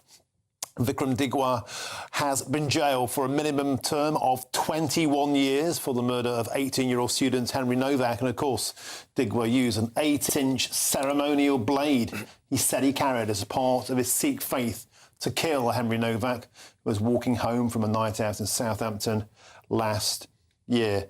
Let's get some reaction from my studio guest here. So, Mike Ellis, first to you. You and I were discussing the tariff that Digwa could have got. Of course, he's been jailed for life. The 21 years is when he will be considered the minimum time for bail. A lot of people will be looking at this thinking that's a low tariff. What was the maximum he could have got, and why hasn't he received the maximum? Well, Martin, the sentencing process in these cases is rather complicated, but it depends on the starting point, what's known in sentencing practice as the starting point. Now, for things like terrorist offences, the starting point can be 30 years. For cases where you take a weapon deliberately intending to use it, it can be 25 years. And for other types of murder cases, the starting point can be 15 years. Then you add to that sentence depending on the aggravating features. So, for example, how you conduct yourself at the scene, how long it goes on for, and so on. And the judge has come here to a conclusion that the term should have been increased to one of a minimum of 23 years. He's then reduced it to 21 years, taking into account mitigating factors, including the relative young age. But it's not, it's 23. He's 23, yes. That's not young. He's not a child. Not young. If he'd been under 21, it would have been further reduced. And then he's talked about his previous good record, no previous convictions, presumably. So he's then come down with that period. Now, when you include the time he's already spent in custody on remand prior to his conviction, he'll serve another 20 years and 190 days. OK, so Judge William Mousley Casey, when he handed down the sentence, he also condemned the actions of the killer, saying, "You've brought shame upon your family and your religion." He said to Vikram Digwa, "Your actions have stirred up racial tension in Southampton and across the country and have made many Sikhs worried about their safety." And the judge added, "You bear some responsibility for the offence committed by your mother. When you asked her to take the murder weapon away from you, your mother has remained in custody for the past 7 months." The judge then went on, saying that Henry Novak was defenceless during the attack. And he says Vikram Digwa told attending police that he had a small bruise and swelling to your eye from a punch, but there was no independent evidence given in the trial of any injury at all. Mousy adds that Digwa had filmed Henry Novak desperately trying to get away and then scaling a fence before landing on a car at a nearby property. And yet you continue to make films of Henry's suffering, ignoring much of his desperation at having been stabbed. So, Michael Ellis, when you listen to that, I fail to believe how anyone can conclude there's a mitigating circumstances for this kid. He filmed it, He lied about the attack. He lied about the racist comments in the beginning. He ordered his mum to obscure a murder weapon. Yes. Why on earth is he getting a single second of mitigating time off this sentence? Well, that is the way the system works, Martin, because they need to take into account if he had a long list of previous convictions, that would have been an aggravating feature. If he had been an older age, one where in full maturity, I appreciate 23 is a full adult, the judge would have no doubt not been able to give mitigating features to that either. But this has had a massive community impact, this particular case, and the judge has considered that an aggravating feature. The Sikh community in the UK has been deeply disturbed by this case because of the impact that it's had on them. Sikh people are law-abiding people, respectful to authority in this country. The judge has actually said, he ran through the religious aspects of carrying the kirpan, and he said that carrying knives is not a strict requirement of Sikhism. He mentioned that others did not attend, other Sikhs did not attend that night with them. Mosley said, this is the judge, said it was a privilege that brings a huge responsibility to be able to wear the knives in public. Under a law of 1988 and subsequent legislation, religious knives are exempted from normal legislation. But it's important just to add quickly there, Martin, that anyone carrying any type of knife, including those purportedly for religious purposes, who use them unlawfully, is committing an offence. Just want to point out, of course, one of the other contemptible lies that the murderer told was that Henry Novak was drunk. And it turns out, it transpires, he wasn't. In fact, he was well below the legal driving limit. And of course, he wasn't driving, he wasn't drunk. He said, lastly, we argue the defence labelling Henry as a racist, drunk, violent aggressor compounds the natural grief and loss of the deceased's family. The prosecutor added the victim's mother. And by the way, we're hoping to hear from the family. They're going to give a statement, we believe, outside the court. In a short while's time, we will, of course, bring you that as it happens. The victim's mother describes the pain beyond anything I knew existed. She describes the heartbreaking pain of having to tell her elderly parents, 78 and 79, that their grandchild had died. Our family will never be the same again. We're trying to find a way to live with this as our new normal, but nothing about it feels normal. Lucy says her family continues to speak about Henry every day, and we always will. The unimaginable loss there in court read out in the form of a victim impact statement for Henry's stepfather being read out in court. Well, Martin, just to ask Michael, as the former Attorney General, do you think Lord Herman might call this in? Because Martin's upset about the length of the sentence. Yeah. Other family members, we haven't heard from them yet. What's your take on whether this may be called in and reviewed by other judges? It's very difficult to say at this stage without having all of the facts in front of us, because there were a number of aggravating features and there's always offset by one or two mitigating features.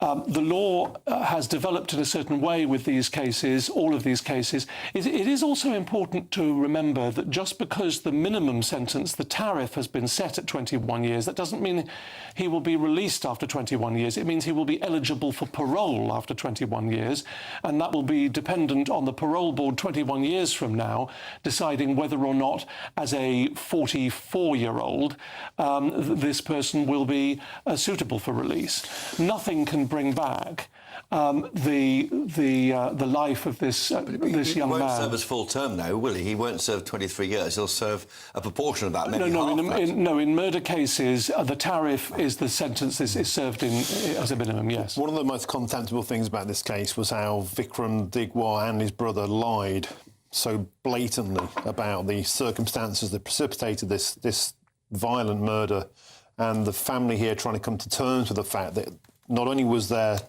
child taken, murdered, but the character assassination of him as a racist, violent thug was the media message, and something that now the family are trying to deal with, and is saying here that in this, Henry's stepfather, David Stevenson, A victim impact statement was read out, and obviously it's caused a huge amount of trauma for them to see their boy described this way. He was saying Henry being handcuffed as he lay bleeding. Stevenson says Henry would never tolerate racism, sexism or bullying. He recalls the moment the police knocked on his door and how the family's life was changed forever. It's something I still struggle to process. Stevenson adds, the shock and pain of losing him in such a violent way has altered everything in our lives. Stevenson says he had a special relationship with the stepson of whom he was incredibly proud. He'll be remembered, Henry, as a mature young man who was beyond his years. He was an old man in a young boy's body, he smiled.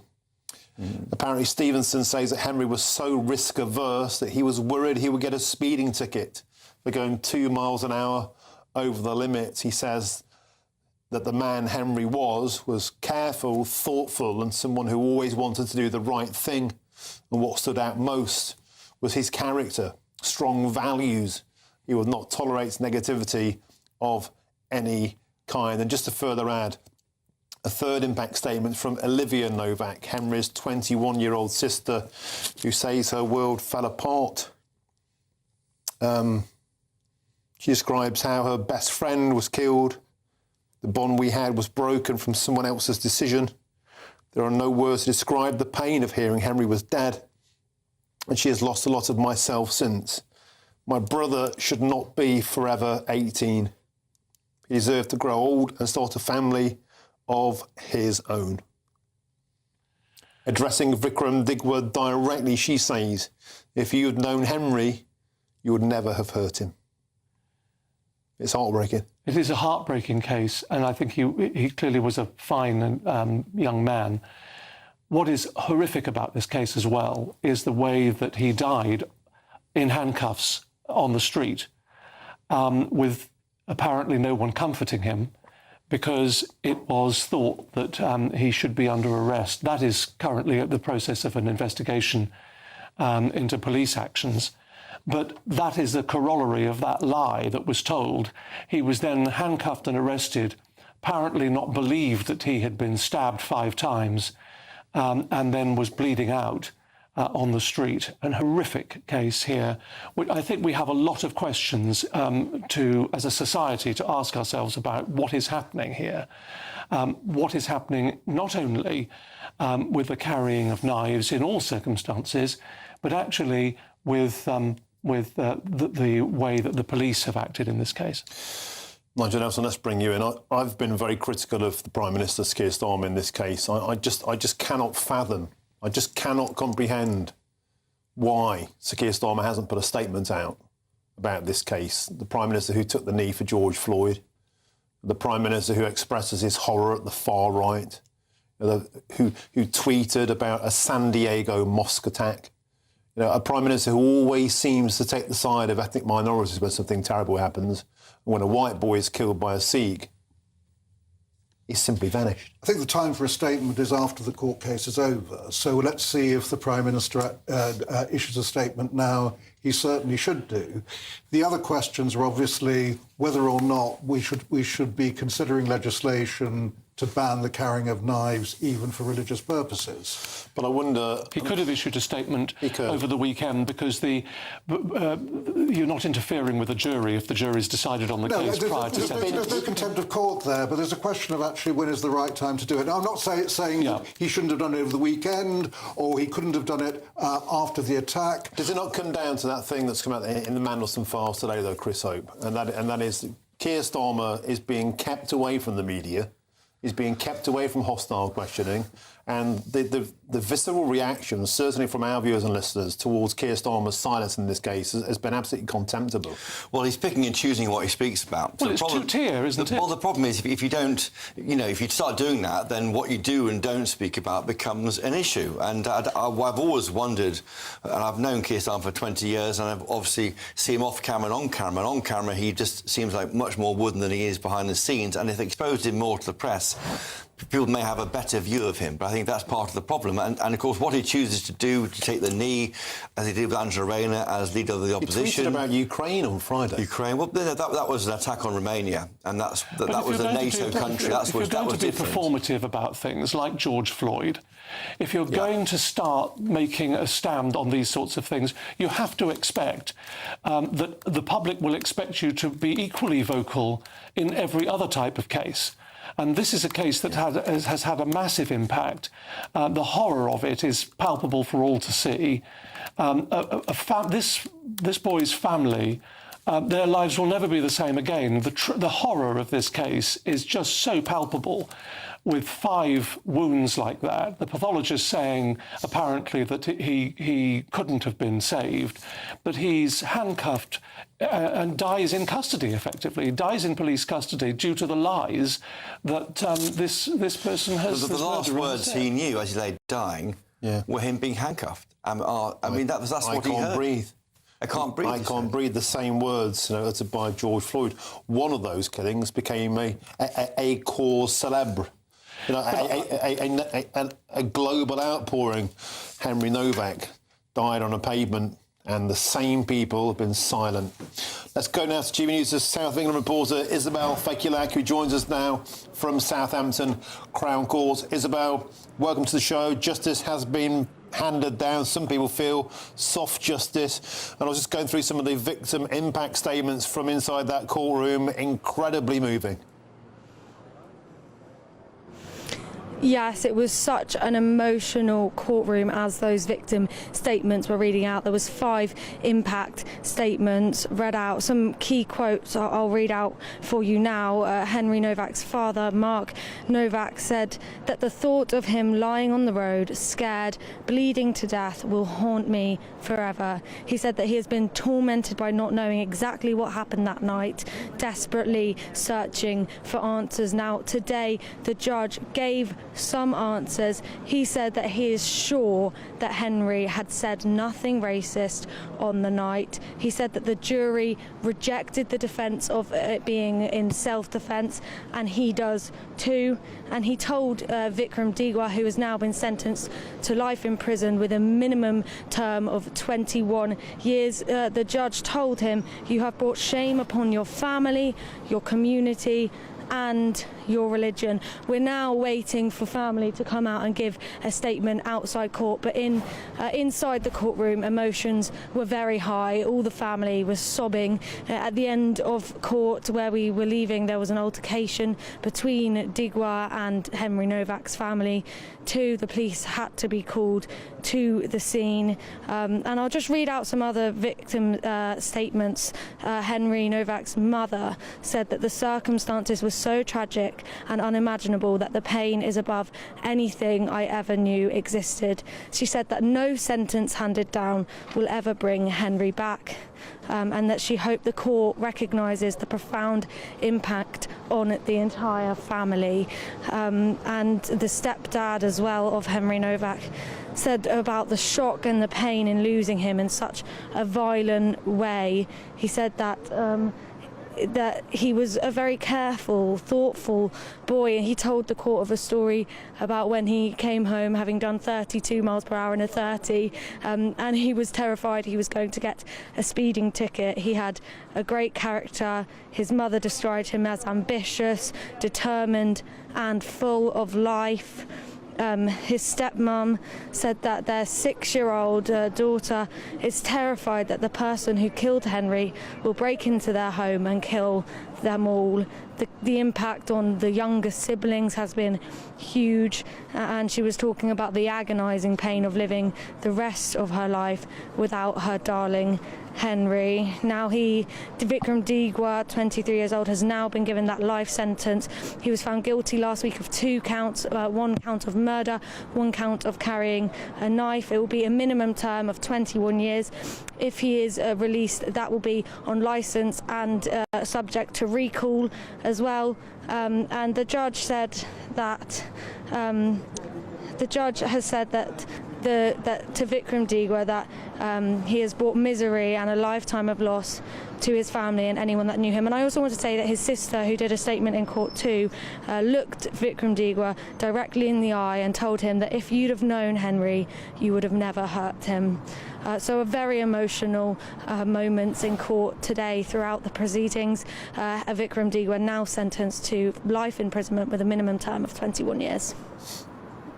Thank you, Isabel Fekulak. Excellent reporting. We'll come back, of course, to Southampton Crown Court when the families emerge, very much anticipating their statements. Let's get back to the studio. I'm still joined by Sir Michael Ellis, of course, former Attorney General, Chris Hope, our political editor, and Nigel Nelson, senior political correspondent. Thank you very much, gentlemen, for being in the studio, keeping me company today. Of course, it's a huge news day of the Mandelson files. We're still going through those, but let's get to this case here, one of huge importance to our viewers. And Chris Hope, just to relay to our viewers there that when we crossed to Isabel Fekulak at Southampton Crown Court, you phoned the Prime Minister's office because we need a statement from the Prime Minister on this case, because the silence is deafening and I think shaming. Well, yes, I mean, that's your view, Martin. I mean, the PM is busy. He commented on Friday about the attack on Romania by, we think, a Russian attack, but of course Russia says that Ukraine and vice versa. So he comments on some things, not other things, and that's what's frustrating, because you think, which he should respond, Number 10 say he's got things to do.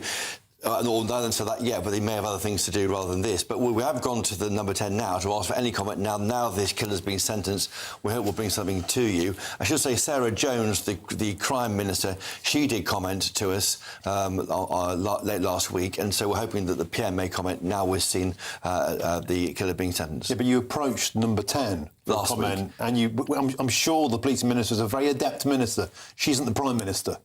We wanted a comment from the Prime Minister, yes, and we still do. And we're asked then to go to the Home Office, and we did, and we got a response. We haven't yet got a response from the PM, and we're trying to get one for our viewers and listeners. Nigel Nelson, a lot of people listening to those victim impact statements, and we understand there was an altercation between the two families on the way out. So, clearly, a lot of people will look at this tariff and think 21 years is not enough. He'll be out of prison, but he could be out of prison by age 44. Henry Novak's gone forever. The impact statements of 6-year-old girls crying on the stairs, thinking they could be murdered in their own home. You know, brothers who've lost brothers forever. They will serve a life sentence. Why is he, that scumbag, not going to serve a life sentence? It doesn't feel like it's enough. Well, go to the family now. Let's go to the family. Southampton Crown Court. I am Henry Novak's father. To my left is my daughter Olivia Novak, Henry's older sister, and to her left is Lucy Ross, Henry's Novak's mother. The jury confirmed what we've always known. Henry's life was taken from him unlawfully, violently, and without justification. Henry was 18 years old. He was kind, ambitious, loved, and full of promise. He had his whole life ahead of him, a degree to finish, places to see, and a future to build. That future was stolen from him, and no verdict or sentence will ever give it back. Henry did nothing wrong. He was one of the kindest, friendliest, and most inclusive people you could ever hope to meet. He was amazing in every way. On the 3rd of December last year, Henry was walking home from a night out with his university football teammates when he encountered Vikram Digwa, a man openly carrying a large knife on the streets of Britain. That knife was used to take Henry's life. He should have been safe walking home. Instead, he became another young life lost to the brutal reality of knife crime in this country. Henry had been stabbed multiple times, and as his chest filled with blood, he tried to escape. He was chased, abused, and filmed by Vikram Digwa and others. When police arrived, Henry was lying on the floor, barely able to sit up and plainly in severe medical distress. With his final words, he told officers that he could not breathe. He told them he had been stabbed. In fact, Henry told officers that he could not breathe 9 times. He told them he had been stabbed 4 times. The response from one officer was, "I don't think you have, mate." The police have said they were misled by the murderer and that the scene when they arrived was complex. Unfortunately, it seems to us the truth is much simpler. The police were told by our son himself and by a member of the public who called 999 that they heard someone shout that they had been stabbed. But the police did not believe them. Henry was pulled across the gravel, his hands forced behind his back, and he was placed in handcuffs. Instead of being treated as a dying victim, police formally arrested Henry for assault and read him his rights. That was the last thing he heard. Henry did not die with dignity. He did not die with the care he deserved. He lost consciousness before anyone believed him. Let me be absolutely clear. We hold Vikram Digwa solely and 100% responsible for the brutal murder of our son. But Henry should not have died on the streets of Southampton in police custody. The way he was treated was inhumane and degrading. His murderer, however, was afforded decency. He was believed. He was not handcuffed when arrested. He was not handcuffed when transported to the police station. As far as we understand, he was never handcuffed at all. And, as Vikram Digwa himself told the court, whilst under arrest for Henry's murder, police even took him to the kitchen so he could choose his food. The contrast is unbearable. We believe the officers involved remain on duty, although we understand some may have since resigned. One was allowed to leave the force before she had given an account to the Independent Office of Police Conduct of what happened that evening. The IOPC investigation remains ongoing.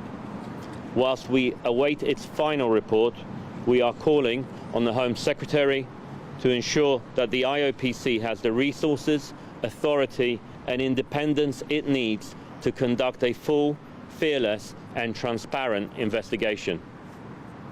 Our families should not have to fight for the truth anymore.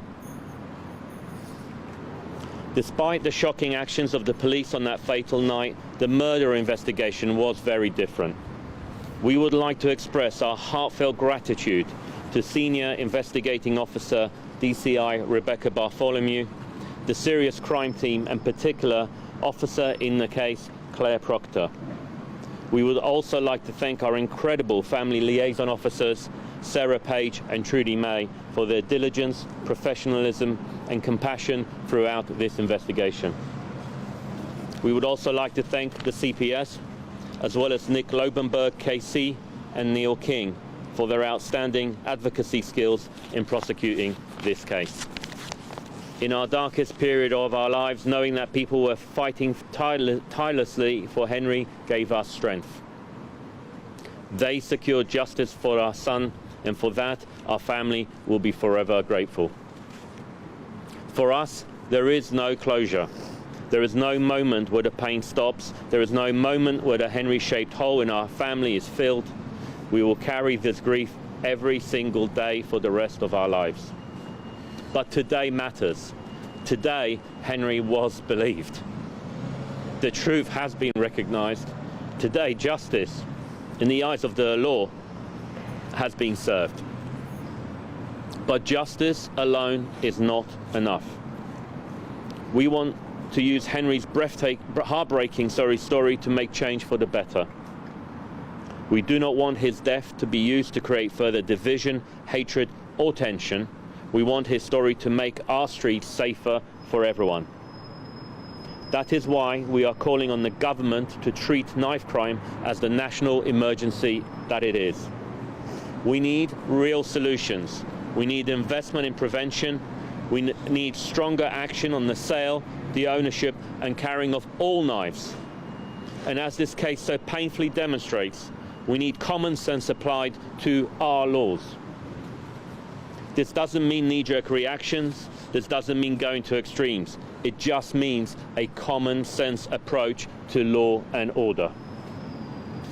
As the case C for the prosecution summed up in court, this is not a case about Sikhism.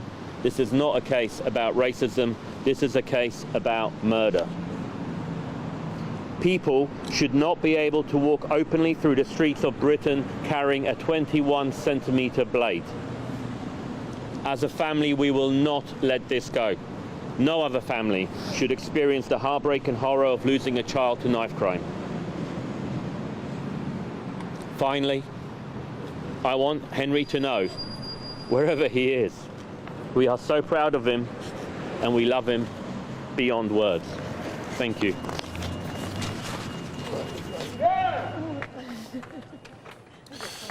The family of Henry Novak there outside Southampton Crown Court.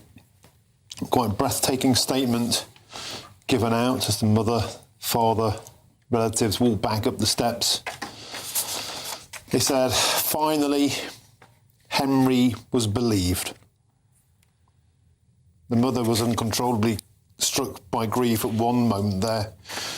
One sentence that got us all, and that was, he wasn't believed. He was handcuffed. The police did not believe him. He was dragged across the gravel, handcuffed and arrested. They read him his rights, and they were the last words he heard. Instead of being comforted, as his lungs filled with blood, they said, as his chest filled with blood, he was chased. He told the police he'd been stabbed 4 times. He told them that he couldn't breathe 9 times. 9 times he said he couldn't breathe. 4 times he told them he'd been stabbed, but the police did not believe him. Henry should not have died in police custody, but his murderer was believed. He was never handcuffed at all, to our knowledge.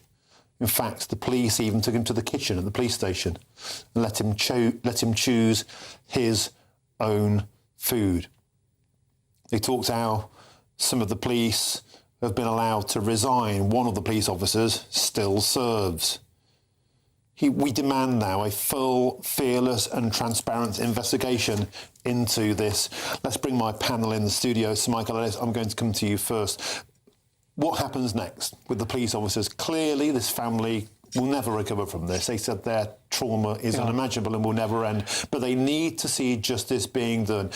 How can you accept that your boy is dying on a pavement and repeatedly telling the police officers he's been stabbed and he can't breathe, and their response is to arrest him? Martin, this is an appalling case, and frankly, Mr. Novak's statement there was very eloquent, and I think you can tell a lot about what a fine young man Henry was by his father there, who took the trouble to thank other people who supported the family in this moment of grief. I have to say that we must see the body cam footage from the police in this case. This is quite shocking. The account that was recalled there of what happened at the scene by Mr. Novak is really quite shocking. The police do not have to handcuff, unlike in American jurisdictions, where any time you arrest someone, you automatically have to put handcuffs on them. In this jurisdiction, in this country, you don't have to do that, as is shown by the fact that they didn't even handcuff the murder defendant, as he was then. They let him go unhandcuffed. Yet, for some reason, they chose to handcuff Henry, despite the fact that he was prostrate on the ground. The other question I think that has to be asked is, as well as why did they handcuff him, why was an ambulance not called? This was a victim who said that he had been stabbed. Even if he wasn't believed for some extraordinary reason, the protocol should be that an ambulance should be called. It is inhumane. It does appear to be degrading, as the father was saying. Chris Hope, one key line there from the statement: we are calling on the government to call a national emergency on knife crime. Here's an open goal for Keir Starmer to jump on this. Come on, Prime Minister, let's do something. Indeed, national emergency was the key political line from that deeply affecting and moving statement on the steps of Southampton Court. Why was an individual of any faith carrying a 21-centimetre blade? Why is that OK in law? We know the rules on ceremonial behaviour. Why is that being allowed? We heard last week the reason why the ambulance weren't called was because the killer called the police first, and then they turned up and they got it wrong for 3 minutes. And then they handcuffed Henry as he lay dying. He said he couldn't breathe 9 times, died 4 times. OK, thank you, gentlemen. Let's get to my next guest now. I'm delighted to introduce the former Solicitor General for England and Wales, Robert Courts. Robert, welcome to the show, and thank you for patiently waiting on the line and listening in. The family, I think, there summed it up. You know, just today Henry was finally believed, but just this alone is not enough. They want now answers, and they think the police should face the music. Yes, that's absolutely right. I'd like to join your panel in paying tribute first and foremost to the extraordinary dignity that we've just heard from Mr. Novak there. How this must have cost him so much, this whole case, this whole incident, but particularly to stand outside at such a time with his friends, family and supporters. It speaks, as Michael Ellis has rightly said, to the character of the man that society has lost by seeing the way that his father conducted himself there. We absolutely join with him in wanting some answers to this. The reaction of the police beggars belief. How, having been warned that there was a stabbing had taken place, they didn't call an ambulance and then took the decision to handcuff someone in such circumstances. For this to happen to an 18-year-old is a truly appalling event under any circumstances. But how that young man must have felt as he was dying, handcuffed and having been arrested for racism, I daren't even consider how he may have been feeling in those final few moments. This is an emergency and action needs to be taken. And Robert's Courts, we're also talking here about something a lot of our viewers and listeners have been saying for some time now. We surely, to get a full and transparent account, the police must release their body cam footage. Yes, I couldn't agree more. That seems to me the absolute bare minimum. It should come as part of any investigation. The IOPC will be investigating, and I would expect it to be released as part of that. It is the very bare minimum, and we have to know what happened. It will lead to all sorts of questions about the police's response, about their training, about their protocols in such circumstances. Nothing can ever bring Henry Novak back, but we have to know what went wrong in this case, and we have to know that it won't happen again. And Mark Novak, Henry's father, when he gave that incredible statement on the steps of Southampton Crown Court, you know, how many people have lost children and end up becoming campaigners or end up feeling, I guess, that they can't just let their child's life go to naught. They have to do something. Would you agree, Robert Courts, the compelling line there? We are calling on the government to call a national emergency on knife crime. Yes, I agree. I think we have seen so many incidents now of appalling knife crime. This is a terrible, terrible example, but there are many other terrible examples, each individually terrible for the families involved, more or less every day up and down our country. This is an emergency. We have to tackle knife crime. It has to be seen as absolutely as serious as gun crime and any other kind of violent offence, because we have seen today so graphically and in the effect on the Novak family what happens when this is allowed to continue. And Robert Courts, of course, in parallel at the moment, we forget about these cases because there are so many of them now. We have the Vaudo Callacane Nottingham killings. Yes. And lessons will be learned from that is the message. And, you know, I think people are now sick of this. We will learn lessons. People want accountability. People want named individuals to lose their jobs, lose their pensions, perhaps even lose their liberty. People are just sick to the back teeth, aren't they, of excuses and the notion that some of these officers can still be serving or have been allowed to resign. It's not good enough. Well, you've given exactly the right word, which is accountability. People don't want to hear that there'll be an investigation. They don't want to hear that lessons will be learned, although both of those things naturally will happen. What they want is true accountability. They want to know that someone has answered for what has happened in this case. They want to see real action, concrete action, not words. Words are cheap, aren't they? They want to know that something real is happening so that the police will never again respond in this utterly unacceptable unacceptable way. We so often say this, don't we, when we comment on these terrible cases, that something is unacceptable. In this, it really is. There is no member of the public that would accept that their police force should ever be behaving in this way. And whatever the reason, whatever the justification, none of it can be good enough. It should not have happened, and real concrete action needs to be taken, and people need to see that it's being taken as well. Robert Courts, finally, could I get your opinion on the sentence handed down? I mean, 21 years for a life where they filmed him as he was trying to escape. Now, they lied he was racist. Now, they lied he started this. He lied he'd been punched. His brother called the police to protect the killer rather than an ambulance to save Henry Novak's life. His mother then hid the murder weapon. You know, a contemptible family act. So let's be brutal about this. Do you think 21 years makes the public believe that justice has been served? Or does this feel like yet more soft justice? It's certainly a contemptible act of lying. The way that the murderer has behaved in this case, the way that his mother behaved in helping him to cover it up, is utterly contemptible, as you've rightly said. And no sentence can ever bring back the loss of a young, promising life for the Novak family or for anyone else. And no sentence can ever make people feel safe on the streets of their country, which is ultimately what this is all about. It's worth noting, of course, this is a tariff attached to a life sentence. He will always be subject to recall, the murderer, under any circumstances. 21 years is a minimum tariff before he is even eligible for parole. It doesn't mean he will be released at that point, but I fully understand. There's always a case for looking at the guidelines. There's always a case for looking at the tariffs to ensure that the sentence that is passed, including the minimum tariff, is one that inspires confidence. Robert Courts, thank you very, very much for joining us on the show today. I sincerely appreciate your honest feedback. I really do. Thank you for your time today. Former Solicitor General for England and Wales, Robert Courts. Thank you very much indeed. Back to studio for some more reaction to this breaking news story if you're joining us. The killer of Henry Novak has been jailed for life, term of 21 years. Vikram Digwar. You can see him on your screens there. Of course, he phoned the police. He lied that Henry Novak was a racist. He lied that he was the victim of a racist attack and had been punched, a wicked lie. And we just heard a series of victim statements in the court. Mark Novak, Henry's father, gave one of the most astonishing speeches I think you'll ever hear.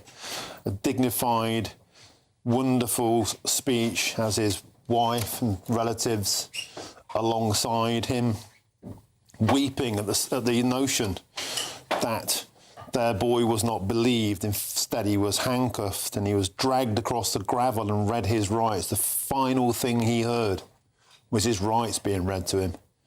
Finally, today, he was believed. Could I just add that Mark White, our colleague, has been watching this elsewhere, and I just want to...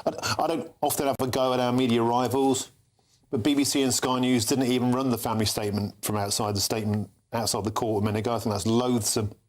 They stayed on the Mandelson story. Politics matters. This matters more. And I think this is another thing about this case that's really, really boiled my...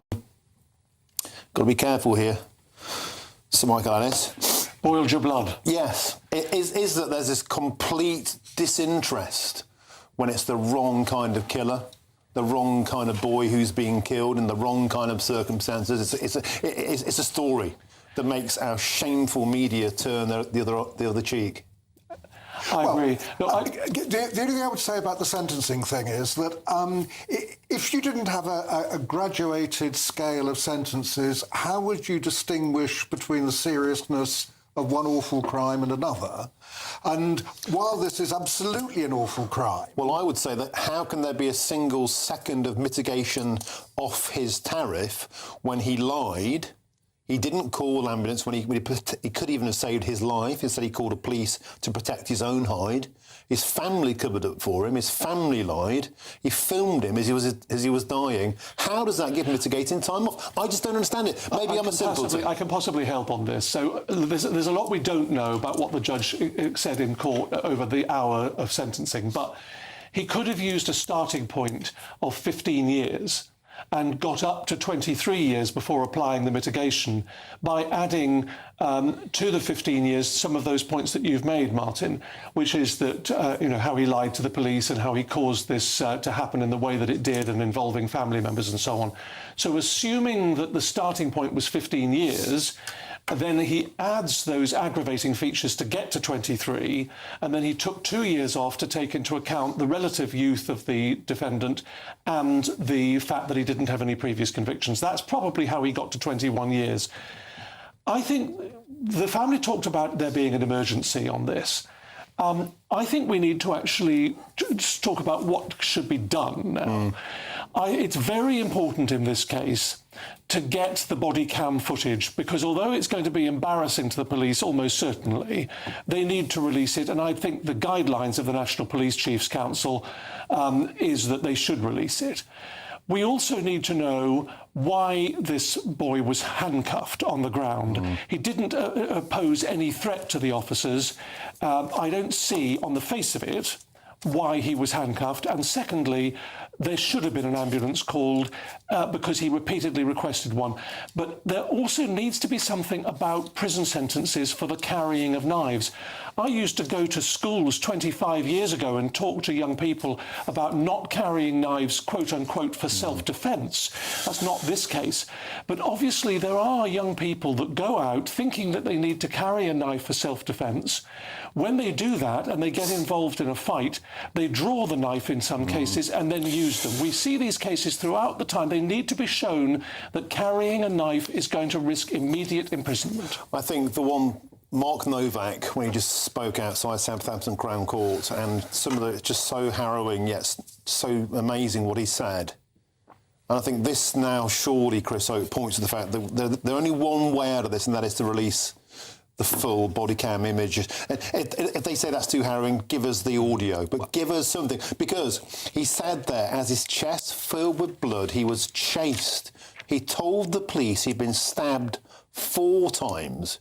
He told them he couldn't breathe 9 times. And their response was to handcuff him and arrest him and watch him die on the pavement. And it's not clear why that was. Was it dark? Was it not clear he'd been stabbed in the face? I mean, he was stabbed multiple times. But if a boy tells you he can't breathe 9 times, if he tells you you've been stabbed 4 times, don't you check? They should have called an ambulance. Well, they were confused by the fact they were called there by the perpetrator who had stabbed him in the first place. They mentioned there, or Mark Novak mentioned there, that there was some filming done by the attackers, which I don't think we've seen yet. I haven't seen that anywhere being published. That would be interesting as much as to see what the police saw amongst themselves. But the upshot of all of this is you have an 18-year-old boy who has died on the street in handcuffs, which aggravates an already appalling murder case.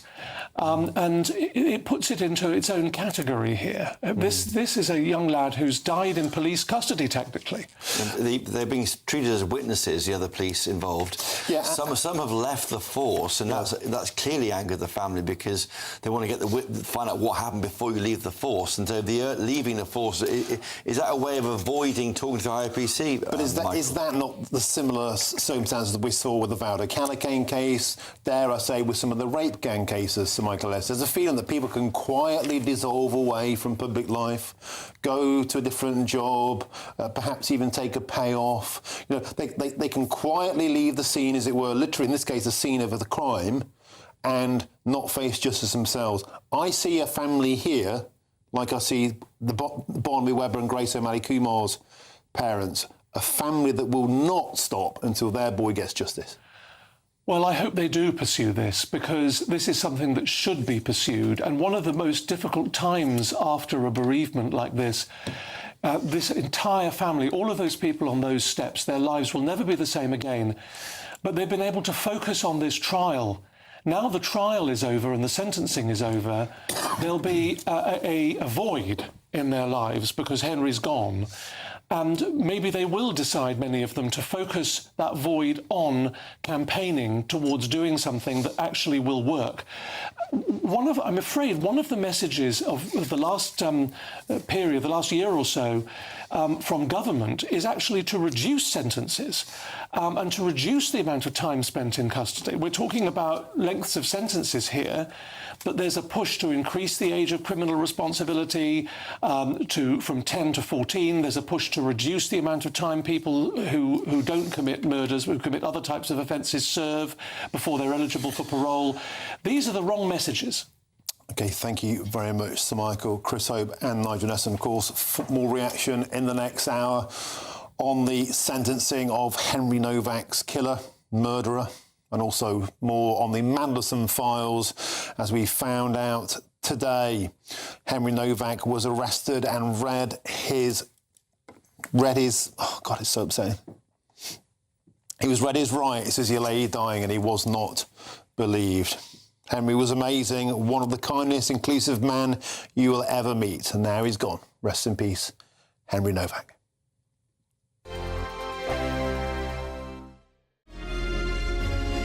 Thank you, Britain, for the thousands of you who are becoming friends of GB News each and every week.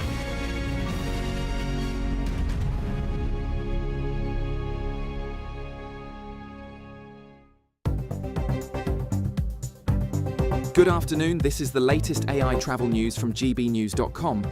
On the M25 near Luton, a collision has resulted in the closure of one lane, causing delays of approximately 15 minutes.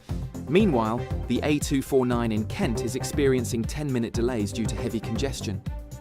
A serious crash has led to the closure of the A30 in Cornwall, resulting in significant disruptions with 40-minute delays anticipated. Additionally, the M56 is experiencing delays of about 10 minutes. On the railway lines, both Cross Country and East Midlands Railway are facing service disruptions in the vicinity of Leeds. For more travel news, go to gbnews.com.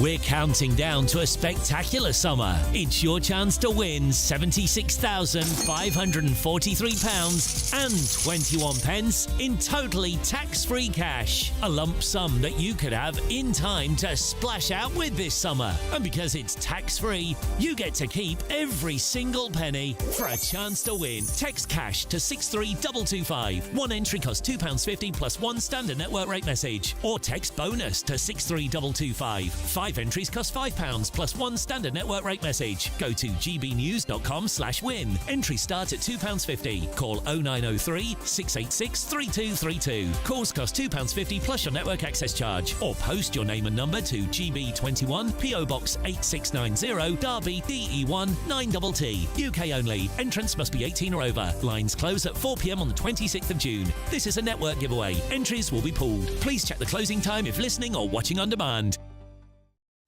At the stroke of midnight, the news doesn't stop, and neither do we. Day in, day out. Forget stuffy late night TV shows. We're giving you a front row ticket to the centre of the political universe. Because breaking news doesn't wait for the morning. And neither do we. Join us for one of the most controversial and volatile times of politics in human history. A very big story. Big story over here. You won't get this anywhere else. The Late Show live at midnight, every night. Only on GB News. Bold. They are under no illusion. Ray, Are you a human trafficker? boundless. I've had enough of the nonsense, and I'm not afraid to say it. Don't get us on the BBC. Every weeknight, I tear through the headlines. The smell of gasoline. Should we be worried about it? From Westminster madness to cultural war chaos. What we're going to do now, they are throwing things out the car as we speak. Get ready, Britain. Here we go. Patrick Christie's tonight, weeknights from 9 p.m. only on GB News, Britain's news channel.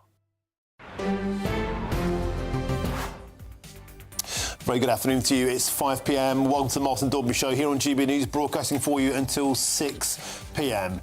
And here's what's coming up on today's show. The jury confirmed what we've always known.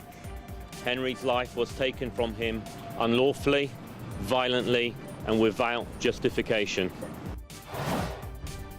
Mark Novak there, the father of Henry Novak. Victim Digwar has been jailed for life with a minimum term of 21 years for the cold-blooded murder of 18-year-old student Henry Novak. We'll bring you all the very latest on this landmark case that has sent shockwaves across the country. And elsewhere today, thousands of documents and messages related to Lord Peter Mandelson's disastrous appointment and activity as the UK ambassador to the United States have been released by the government, with Keir Starmer's absence from the files being labelled as beggaring belief. We'll have all the very latest reaction and analysis to this incredible breaking news story. That's all coming up. Don't go anywhere.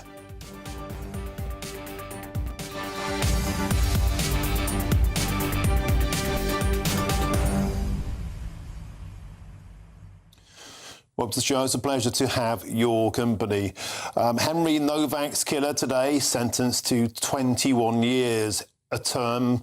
There were mitigating circumstances, apparently. Somehow the judge believed that he deserved time off from a tariff of 23 years. Remember, this is a killer who fabricated racism, fabricated claims that he'd been attacked. He was the victim here. Fabricated lies. He called the police to save himself rather than calling an ambulance to save Henry Novak. He wasn't handcuffed. Henry Novak was handcuffed and bled to death on the pavement. The killer was taken. There's the van leaving now. That'll be taking the killer to prison. Moments ago, where he deserves to rot for a long, long time. Vikram Digwar, whose brother lied, whose mother lied, tried to hide the murder weapon, now going off to jail. I say, rot in hell to you. Mark Novak, the father of Henry, gave an incredibly powerful statement on the steps of Southampton Crown Courts. We'll have full reaction to that. And, of course, ongoing in the background of all of this, the Mandelson files, 1,500 pages worth extra released today. And the political reaction coming up from Chris Hope and Sir Michael Ayres is all completely kicking off around benefits. The ballooning benefits bill, the Labour Party know the reality is this is surely set to sink them, as we learned today, that more people in trade unions are now voting Reform UK as opposed to the Labour Party, because the party of the working class, the party of the working man and woman has now become the party of the work shy. Get in touch, gbnews.com/your say is the way to do so. Scan the QR code on your screens now. But now it's time for your headlines, and here's Bethany Elsey.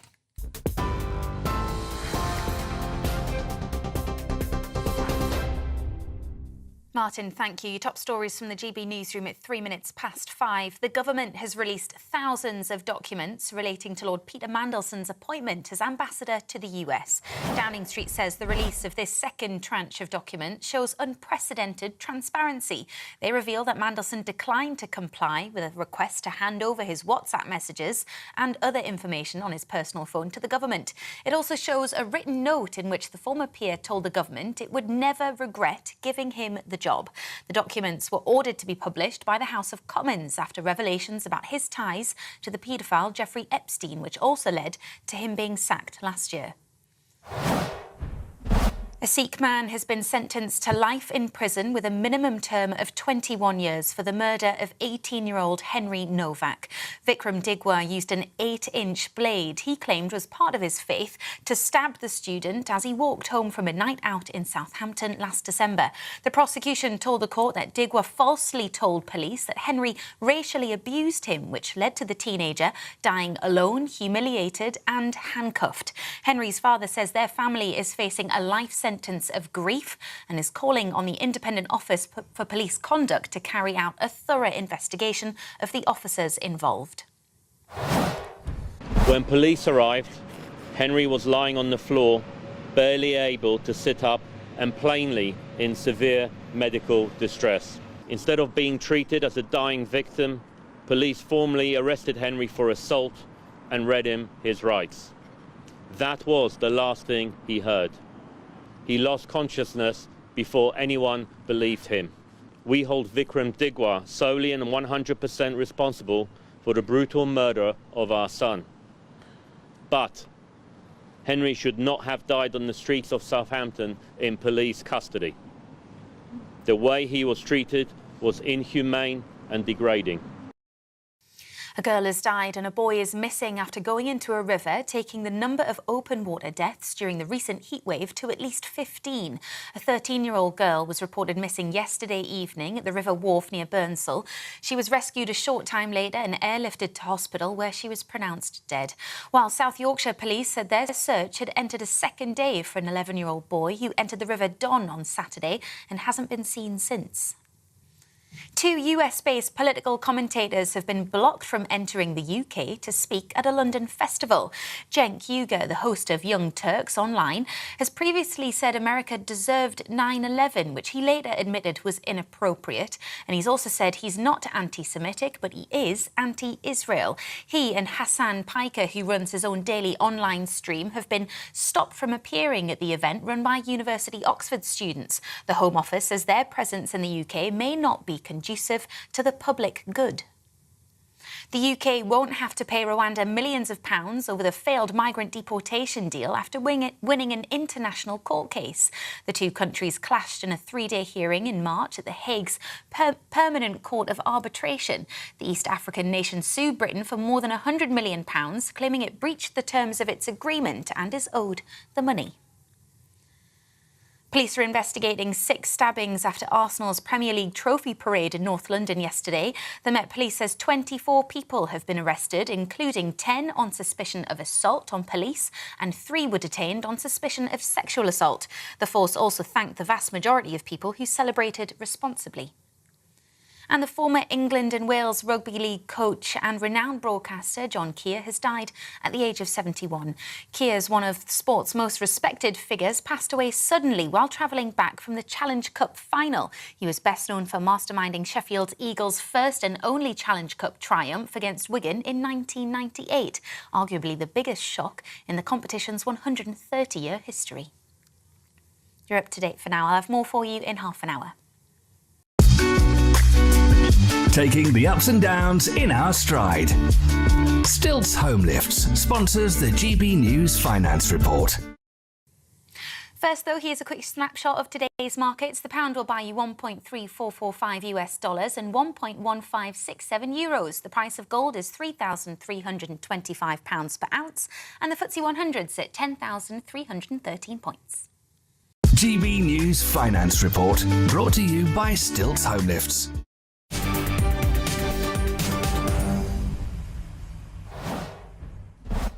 Thank you, Bethany. Breaking news this hour. Vikram Digwar has been jailed for murdering 18-year-old Henry Novak with a Sikh ceremonial knife. And Vikram Digwar has been jailed for a minimum of 21 years for the murder of 18-year-old student Henry Novak. And Digwar used an 8-inch ceremonial Sikh blade, he said, he carried as part of his Sikh faith to kill Henry Novak, who was innocently walking home from a night out in Southampton last December. Well, GB News' South of England reporter Isabel Fekulak joins us now from Southampton Crown Court. Isabel, welcome back to the show. And I have to say, Mark Novak's statement on the steps of the court there about an hour ago was one of the most astonishing, brave, moving and yet infuriating sentences I've ever heard. It was an incredible, incredible speech.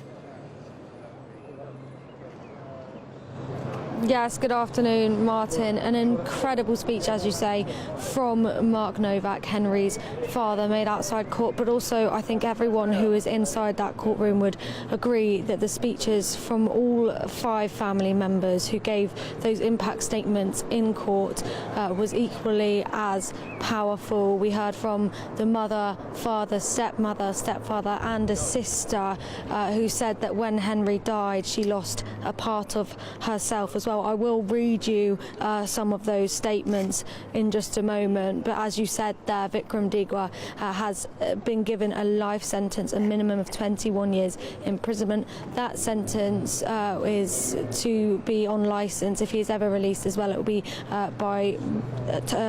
subject to recall. And the judge, as he was closing, made some real powerful statements too. He said that there will one moment. He said that he said to Digwar that he had brought shame upon his family, his community and his religion. He said that he is sure that Henry had said nothing racist and that the jury entirely rejected that self-defense defense that Digwar made.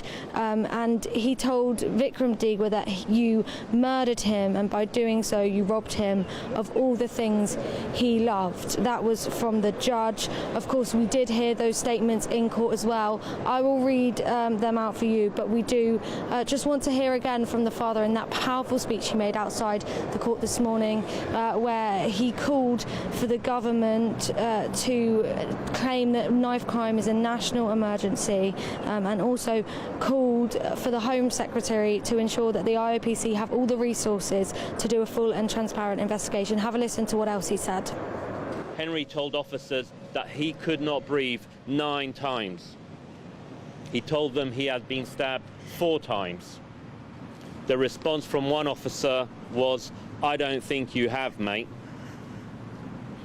The police have said they were misled by the murderer and that the scene when they arrived was complex. Unfortunately, it seems to us the truth is much simpler. Of course, the police immediately after the incident did hand themselves into the Independent Office for Police Conduct. That investigation is ongoing, but of course that circumstance of Henry being arrested in the moments before he died would have added so much to the grief and the torment of the family. His mother, in that impact statement in court, said that the circumstances were so tragic and unimaginable that the pain is above anything I ever knew existed. She said that no sentence that is handed down will ever bring Henry back, that he was a young man with a future full of promise, and that they will carry the grief with them for the rest of their lives. His stepdad said that the shock and pain in losing him in such a violent way was too much to handle, that that Henry was a person who was loved so deeply and brought so much positivity into the lives around him. His stepmom told us about how the children, his younger siblings, had been tormented as well. His 6-year-old younger sister is terrified that the person who killed Henry will break into their house and kill them all, and that in school, unfortunately, the information that was in the media was told to the children before that they'd had a chance they were trying to be careful of what they told them about the case. And she said as well, the stepmother, that she hopes whatever thoughts were going through Henry's mind in his final moments, that he's looking down and seeing that justice is being served. Today, that sentence handed down to Vikram Diga. We saw him just leaving in a van moments ago to head off to do that sentence to its completion. That is 21 years minimum in prison. At Southampton Crown Court today, he is given that life sentence. Thank you, Isabel. Thank you for joining us there. Very emotional scenes at Southampton Crown Court. Excellent reporting as ever. Thank you, Isabel. Now, before we move back to the Mandelson files, I've been saying for days, I simply cannot fathom why Sir Keir Starmer, number 10, the Prime Minister, hasn't put a statement out about this case. I really, really can't understand that. Been getting hundreds of messages from our viewers and listeners adding to that. Certainly on Friday, definitely today. Chris Hope, you attempted to contact number 10 and get a statement earlier on in the show, but actually I think now there's been a significant development. Tell us about it. Well, there has, and this is unusual. So the Speaker of the House of Commons has said that given the public interest in the Henry Novak case and given sentencing is happening today, he has now got the government to give a statement tomorrow on the case. Now, that, Michael Ellis will have more to say on this, that to me is unusual because we don't normally have the Parliament telling the government when to do a statement. It's not an urgent question forced on a request by an opposition party. This is the Speaker of the House of Commons almost asking the government to come and talk about the issues raised by this case. Again, just to remind you, we went to number 10 on Friday when the verdict happened. Again today, nothing. So far, all we've heard is from Sarah Jones, who's the Crime Minister. That's all we've heard so far on this. Well done to Sir Lindsay Hoyle on this. This is why Sir Lindsay Hoyle is a very popular speaker. He knows that the government should have been saying something. They haven't. He's now compelling them to say something on the floor of the House of Commons tomorrow. That's the right thing to do, although I wouldn't be surprised if they put only a junior minister in front of the dispatch box. Let's see what happens. It will be up to the government to choose which minister goes up. Well, but they can do, and of course it depends on the government's Sharona Mood's up to, and their busy days. Will they move things aside? But it's very rare for the Speaker to tell the executive, the government, step up. It's not unheard of, but it's rare. OK, well, Sir Lindsay Hall, can I say thank you? You know, seriously, thank you for forcing the government to make a statement on this. Our viewers and listeners they cannot fathom why this isn't front and centre from a Prime Minister as the leader of the opposition who took the knee to the career criminal George Floyd, who tweets about a mosque attack in San Diego, who tweets about a drone attack in Romania, has been utterly silent on the cause of our time. I find it astonishing. I really do. Well, I would have expected a statement from the Prime Minister about now.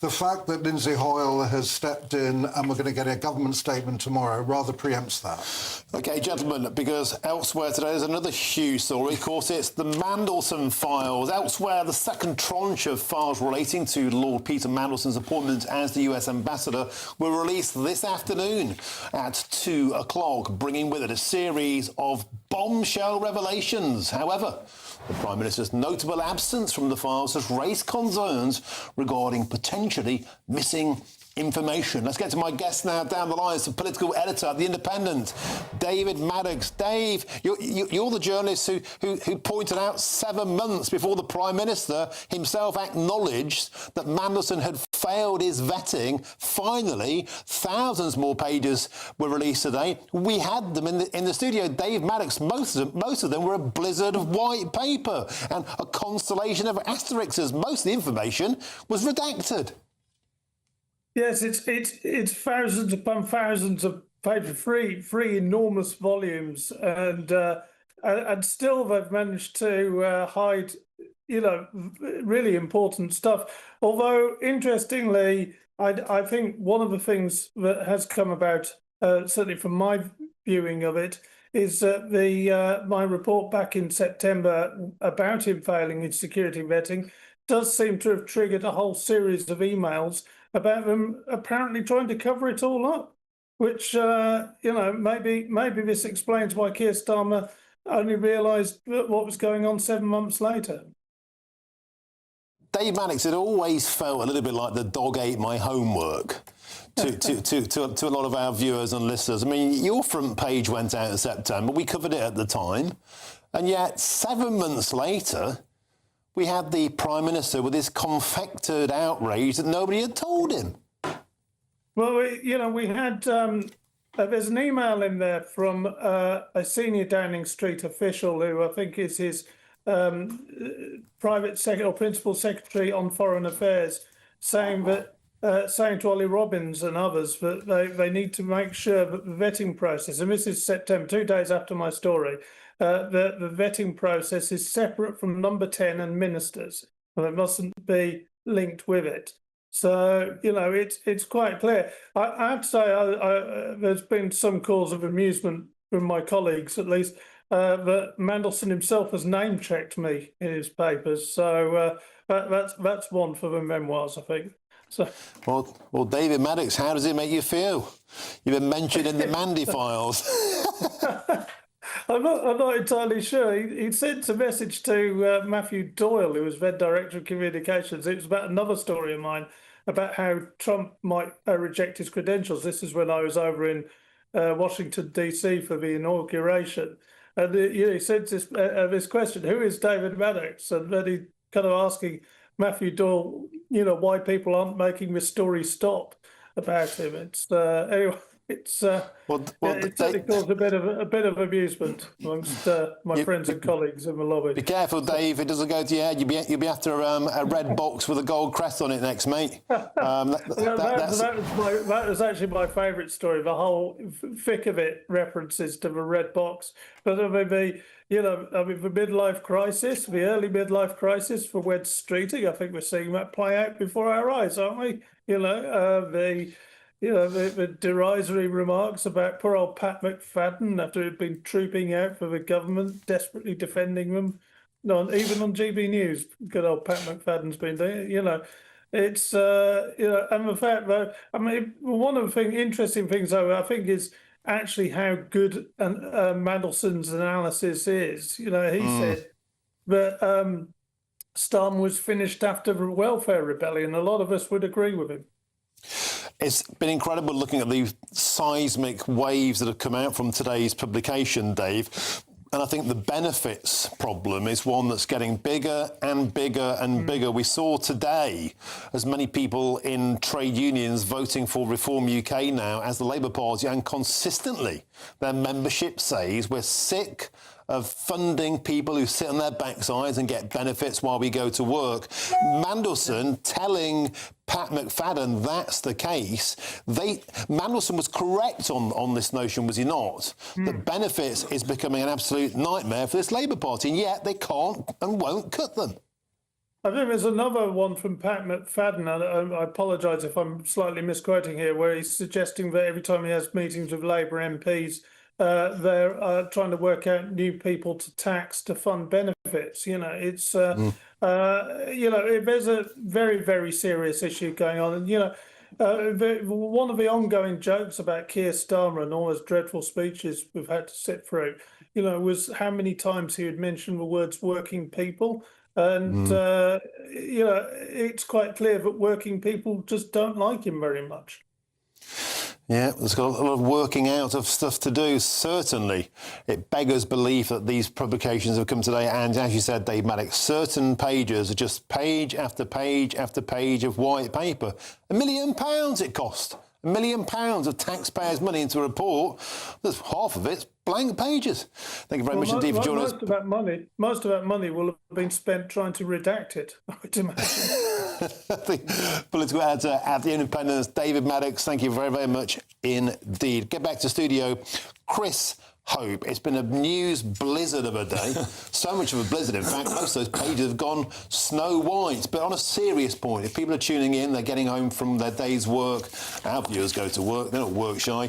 What are the top lines coming out of the Mandelson report? Chris Hope. So the government's released thousands of pages of WhatsApps, emails from Peter Mandelson to ministers in government. It's not just about his appointment to be ambassador to the UK in Washington, but other things too. And we're seeing all sorts of areas blowing up in the face of the government. Notably, this admission from Pat McFadden, who was at the time was a Cabinet Office Minister and now the Work and Pensions Secretary, says that every meeting I have with the Parliamentary Labour Party is who can we tax in order to pay benefits to others?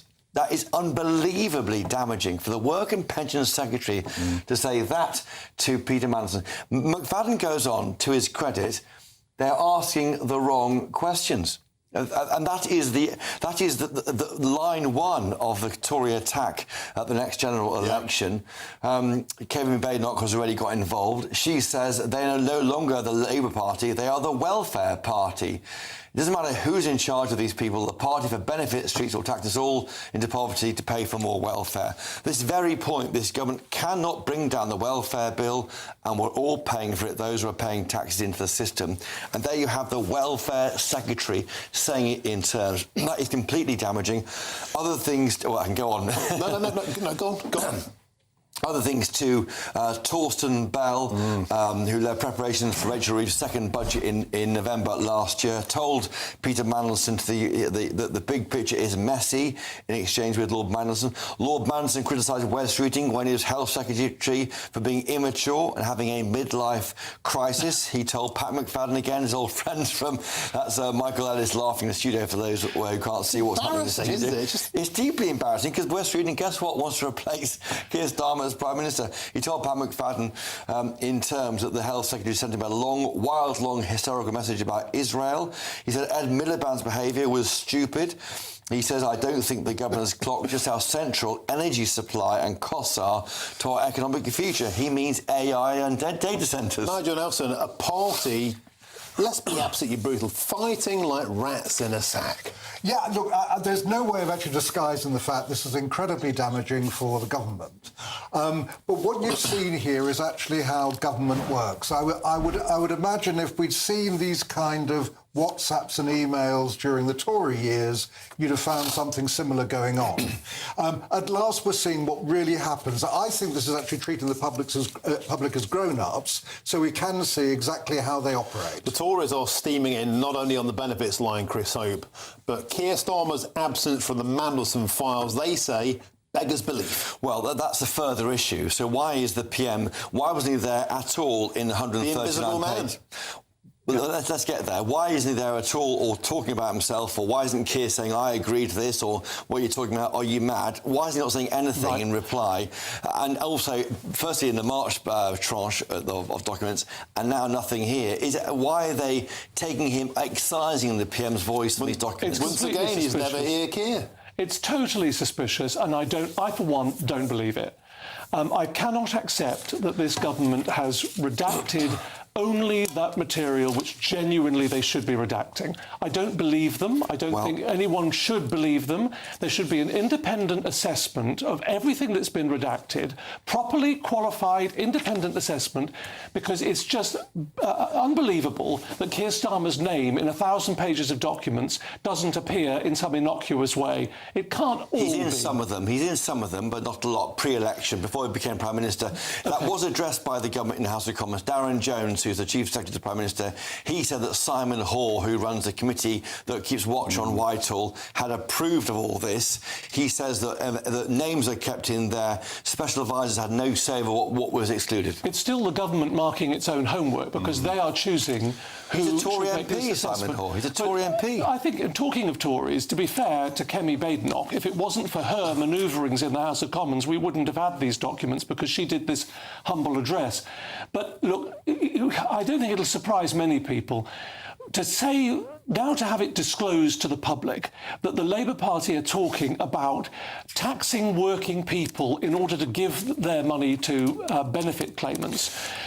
This is something that I think people won't be surprised about, actually. OK, thank you very much, gentlemen. We'll be dipping into the Mandelson files, of course, throughout the rest of the show. But let's get back to another huge breaking news story this afternoon, and it's this. Of course, Vikram Digwa has been jailed for life in order to serve a minimum of 21 years for the cold-blooded murder of 18-year-old student Henry Novak. And outside the court earlier on this afternoon, Henry's father, Mark Novak, called for a full, fearless and transparent investigation into the police handling of his son's murder. We hold Vikram Digwa solely and 100% responsible for the brutal murder of our son. But Henry should not have died on the streets of Southampton in police custody. The way he was treated was inhumane and degrading. Let's now speak with the former London police officer Norman Brennan, and very, very active knife crime campaigner. Norman Brennan, an absolutely horrific case, one that's absolutely gripped the nation. I wanted to ask you about two things. First of all, the conduct of the officers at the scene. We're hearing from Mark Novak there. He said, and I quote, as his chest filled with blood, he was chased. He told the officers he'd been stabbed 4 times. He told the officers he couldn't breathe 9 times. The police did not believe him. They said, I don't believe you, mate. That's the exact quote. He was then dragged across the gravel, handcuffed and arrested. They read him his rights, and they were the last words Henry Novak ever heard. Yeah, I followed the judge's comments this afternoon as well, Martin, and the judge made it very clear that the police were originally lied to on the phone call, that he had actually been assaulted. It was a racist attack. So when you turn up to a scene like that, which I have on hundreds of occasions, immediately you've got some sort of an idea on what's going on. And when the officers got out, he continued to lie. He said he'd been assaulted, his turban had been knocked off. Well, of course, Henry was on the ground. He couldn't really say much. He was dying. The officers didn't know that. There's an independent Office of Police Conduct investigation into that. So I'll be careful what I say. There is two sides to this story. We've heard one side, and it's absolutely right that the other side is heard. But there's one person, and Henry's father eloquently said it there, that is responsible for this murder, and it is Digwa. Digwa. He lied. He assaulted Henry. He lied about it being a racist attack. He pleaded not guilty at court. He put the family through absolute trauma of a trial, showed little remorse, and got 21 years. So he will be 44 years of age. Henry will never be older than 18 years of age. And what I'll say this, Kevin, and it's Martin, in this world at the moment, certainly in Britain, is life has become very cheap through murder. 21 years. That's 1/5 or 1/6 of a life of somebody's life. That's not life at all. It's an insult, in my view. Norman Brennan, the only way out of this now, surely, is to release the footage, either the body cam footage in full or the audio footage, because I know you're saying the two sides to every story, and of course that is true, but it just seems so heartless that the officers didn't attend to the injuries of somebody who said they'd been stabbed 4 times, who said they couldn't breathe 9 times, and instead believed the racist liar. I think the right people to ask whether the body-worn footage, including the phone call through to the police station, the in-car camera, the body-worn camera, and any communication, that's all being looked at independently. Now, in the original case, Martin, every part of the information was given. So I think it's only right that the family are asked, do you really want the footage of your son being murdered plastered all over billboards across Britain? And I don't know what it's likely to achieve. I know Musk and many other people are asking for it. All of the information that is on the CCTV, on all of the body-worn cameras and the communication was given in open court. And I think the judge made it explicitly clear today that the officers could not, in the darkness, have actually seen the stab wound, were confused when they were attending the incident. And it's very easy for all of us to sit in the studio at home and damn the police service when we don't know all the facts. And the facts that we do know is they were misled. And I've got to say to you this, Martin, I've turned up on a number of calls, or once and twice when I've been lied to, because everybody's blaming everybody else when we turn up. I've once or twice grabbed hold of the victim. Thank God they hadn't been stabbed, but occasionally in the chaotic scenes that we turn up to, we make mistakes. And it's right that questions are asked and they're answered, and the public are given that information. Releasing the body-worn camera and the footage of a man dying on the streets, I don't know if that's going to take us any further forward, personally. Norman Brennan, one final question. The father there, Mark Novak, today saying, and I know you would agree on this front, calling on the government to call a national knife crime emergency. Surely that time is upon us now, Norman Brennan. Kevin, sorry, Martin, I call Kevin, so many people. Martin, 37 years ago, I was sort of staggering around the ground as a serving police officer, having turned up to a call, like many police officers do, and somebody inserted a knife deep into my chest. It destroyed my life. I've never been the same since. Henry's family would never be the same since. I broke from the police ranks and pleaded with the government and the criminal justice system to stop what happened to me, happen to any other police officer and members of the public. And Martin, here we still are, 37, 38 years on, still demanding the same. What does it take? How many murders does it take? There was 6 stabbings yesterday. There was 5 stabbings in Acton a week ago. How many stabbings and murders does it take to wake a government up? If they cared enough, Martin, they'd do something about it. Sadly, I don't think they do. Thank you, Norman Brennan, for your company. As ever, I truly appreciate it. I really do. Thank you. Norman Brennan.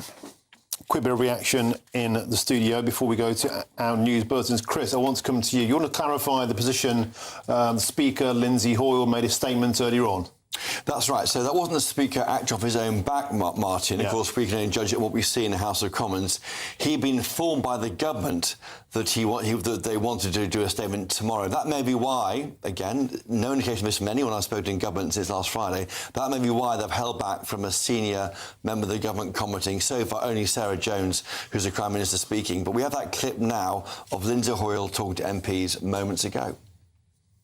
It's a business statement. I'd like to acknowledge there has been significant public interest in the case involving the murder of Henry Novak. The case is legitimate interest to the House, and I know that sentencing will take place today. My understanding and agreement is that the Government will bring forward a statement on this matter tomorrow. It is for the same reason this statement is not forthcoming, and I look favourably on attempts to bring the issues raised by this case before the House by other means if not. OK, the dreadful murder of Henry Novak will be discussed in the House of Commons tomorrow. Lindsay Hoyle confirming that, saying that I understand that the government have made clear to him behind the scenes that would happen. Fair enough. You know, we are getting a statement from the government. It's taken days longer than many thought it should have done. It'll be interesting to see who they put up, Martin. Yeah, and that's the next thing. If they trot out a junior minister to do the Prime Minister's dirty work, people will still feel, I think, a bit shortchanged. Yes, and I think it's interesting that Sir Lindsay Hoyle has actually mentioned in that statement that there will be the speeches tomorrow, because I don't think that would necessarily always happen. So clearly they feel the pressure on this. And if I can, I just would mention what Mr Brennan said there, the ex-police officer you just interviewed. Of course, it's important not to prejudge what the Independent Office for Police Conduct are going to say. I think it's perfectly understandable for the family and others to ask those key questions that we've mentioned on this show, which is, why was the ambulance not called? Why was this young man, Henry, handcuffed in those particular circumstances? Was that in accordance with normal police protocols? It may be that there are explanations for that. The judge certainly alluded to the fact that it was very dark and the officers couldn't see. It's only fair to point that out. But those questions are questions that must actually be asked and answered. That's all I think anybody is saying. When Mark Novak said Henry should not have died in police custody, he was never believed, but his murderer was believed. He was never handcuffed at all. In fact, police even took him to the kitchen at the station and let him choose his own food. We'll return to that story later in the show, because back to our top political story today. Elsewhere, of course, the second tranche of the files relating to Lord Peter Mandelson's appointment as US ambassador were released this afternoon around about 2 p.m, bringing with it a series of hugely embarrassing bombshell revelations. However, the Prime Minister's notable absence from the files has raised concerns and a few eyebrows regarding potentially missing information. Well, let's now speak with the political editor of The Critic, and that is Henry Hill. Henry, welcome to the show. It's a pleasure to have your company. We've heard Keir Starmer called Never Hear Keir before. He's not really here in the Mandelson files. No, and this is always the problem with doing half-hearted transparency. You know, in the previous story, you were talking about the police body cam footage. Now, if it's not released, the fact that it exists and isn't released is maybe worse for public trust than if it didn't exist at all. Here again, the government says, oh, we've published everything. And you're there being like, OK, well, where is the man who appointed him? Where is the Prime Minister in what is a very prime ministerial government? He's mainly referenced in people complaining about him and being upset about things. So that is, I suppose, amusing for journalists. This is the interesting bit about the report. I say the interesting bit, the bit that journalists are always looking forward to. Peter Mandelson, for all his many flaws, always incredibly well connected, very well informed, and quick to offer his views on the shortcomings of a Labour government, especially given that Peter Mandelson was obviously critical in forging new Labour back in the 1990s, and really has been, if you read the report, if you read these files, constantly criticising what he views as Labour falling back into bad habits around welfare and everything else. So very interesting stuff. But again, the problem with doing anything like this is that if you aren't 100% transparent straight away, the holes in the record only generate more questions. Mandelson called Ed Miliband stupid in the files. He said that David Lammy would never regret hiring him. I reckon he does. No, I reckon he probably does. Yeah, I mean, although I suppose when you're giving a job interview and you have to give that kind of talk, and they're like, oh, what's your biggest flaw? And you're like, oh, I'm a perfectionist, that kind of thing. So maybe we can forgive him for that one. But I think in some ways, I do think that delicious as a lot of this material is for a journalist, there is a bit of me that sort of cringes when we have to read this kind of thing, because things like the Freedom of Information Act and the release of the files, they destroy the historical record because people stop putting things down on paper at all. It used to be that if you were calling a colleague stupid or their ideas stupid, you could do so relatively frankly because there was the 30-year rule. You'd be comfortably retired by the time that was released. Whereas now, that stuff isn't written down. And following the COVID inquiry, when it turned out that WhatsApp messages are now going to be summonable by inquiries, do you know how many politicians and spads that I know suddenly turned on disappearing messages? Nearly all of them. Another historical record wiped out. So it's as interesting as it is to dig through this stuff, there is a little bit of me that knows that the next generation of journalists probably won't have an awful lot of this information because it will all be phone calls or in-person conversations. Henry Hill, benefits is a word that's haunting this government. It haunted them when there was that backbench rebellion. It's all over the Mandelson files here. Keir Starmer being accused of being tin-eared to backbench parliamentarians who are being blunderbussed in their constituencies by people who are sick to the back teeth of going to work and paying people to sit on their backsides. Mandelson gets that. Pat McFadden gets that. Keir Starmer doesn't.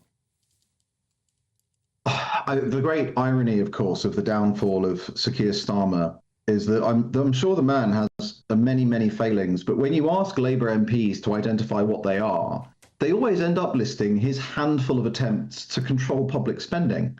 Things like the two-child limit, the winter fuel allowance cut and all the rest of it, which is exactly the kind of thing where if you're a taxpayer, the two-child limit on welfare is incredibly popular, including with Labour voters. It's his MPs who are badly out of touch on that question. So does he have a tin ear with regards to Labour backbenchers? Does he not do the tea room stuff as much as he should?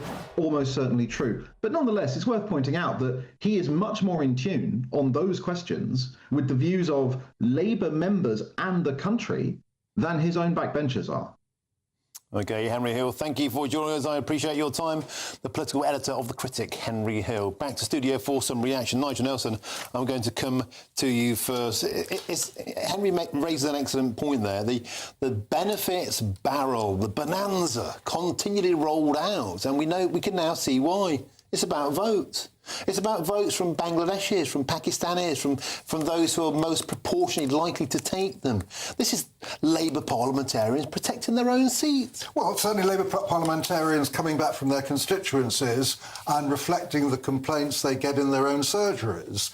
When it comes down to Peter Mandelson's complaints about welfare, he was one of the founders of New Labour. He is the Blairite's arch-Blairite, if you like. So no surprise he's echoing the former Prime Minister from his essay earlier in the last week criticising the government. So I'm not surprised about that, except to say that they are doing something about benefits. But Mandelson is right. He is right. Well, I mean... McFadden's right. Well, what Pat McFadden was saying was that the party is completely divided on a lot of MPs were coming to them because of what they'd heard from their constituents. That's what Pat McFadden was saying.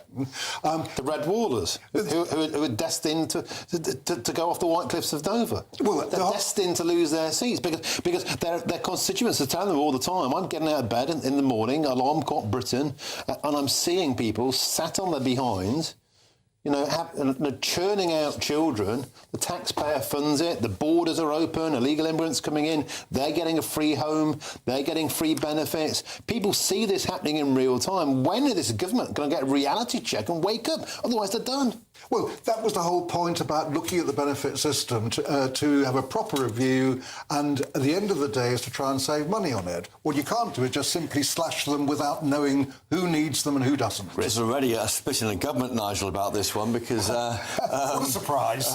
Luke Evans, a Tory MP, asked Darren Jones in a House of Commons moments ago, is it the case that do you have the same experience as Pat McFadden, that every meeting is who can we tax in order to pay the benefits to others? Darren Jones says no. Do you believe him? I tell you what's clear, somewhere I reckon there's a room where people in the Labour Party just dream up new ways of taxing people today. Well, clearly that's what Mandelson's saying. Yeah, well, hang on. I mean, bear in mind there was a huge mistake made when the manifesto was being written to actually rule out any tax rises in income tax, VAT. Yeah, so they went everywhere else. Well, of course they did, because they actually savings, needed money. So the question shares, comes down to winter fuel allowance, where money fuel comes allowance, from, farmers, and we know land, and we know they made landlords, mistakes. Winter fuel allowance mistake. Farmers they redid that tax. Petrol, cars. It's endless. Hang on a sec. Maybe daylight robbery next. Let's blame petrol on Donald Trump, shall we? Can't blame it on everybody else. Look, I think I have to get my next guest. He's been waiting very patiently. Let's return once more to the story that has shocked the country and beyond. Vikram Digwal, of course, has been jailed for life, or to serve a minimum of 21 years for the murder of 18-year-old Henry Novak outside the court. Henry's father, Mark, called for a full, fearless and transparent investigation into the police handling of his son's brutal murder. We hold Vikram Digwal solely and 100% responsible for the brutal murder of our son. But Henry should not have died on the streets of Southampton in police custody. The way he was treated was inhumane and degrading.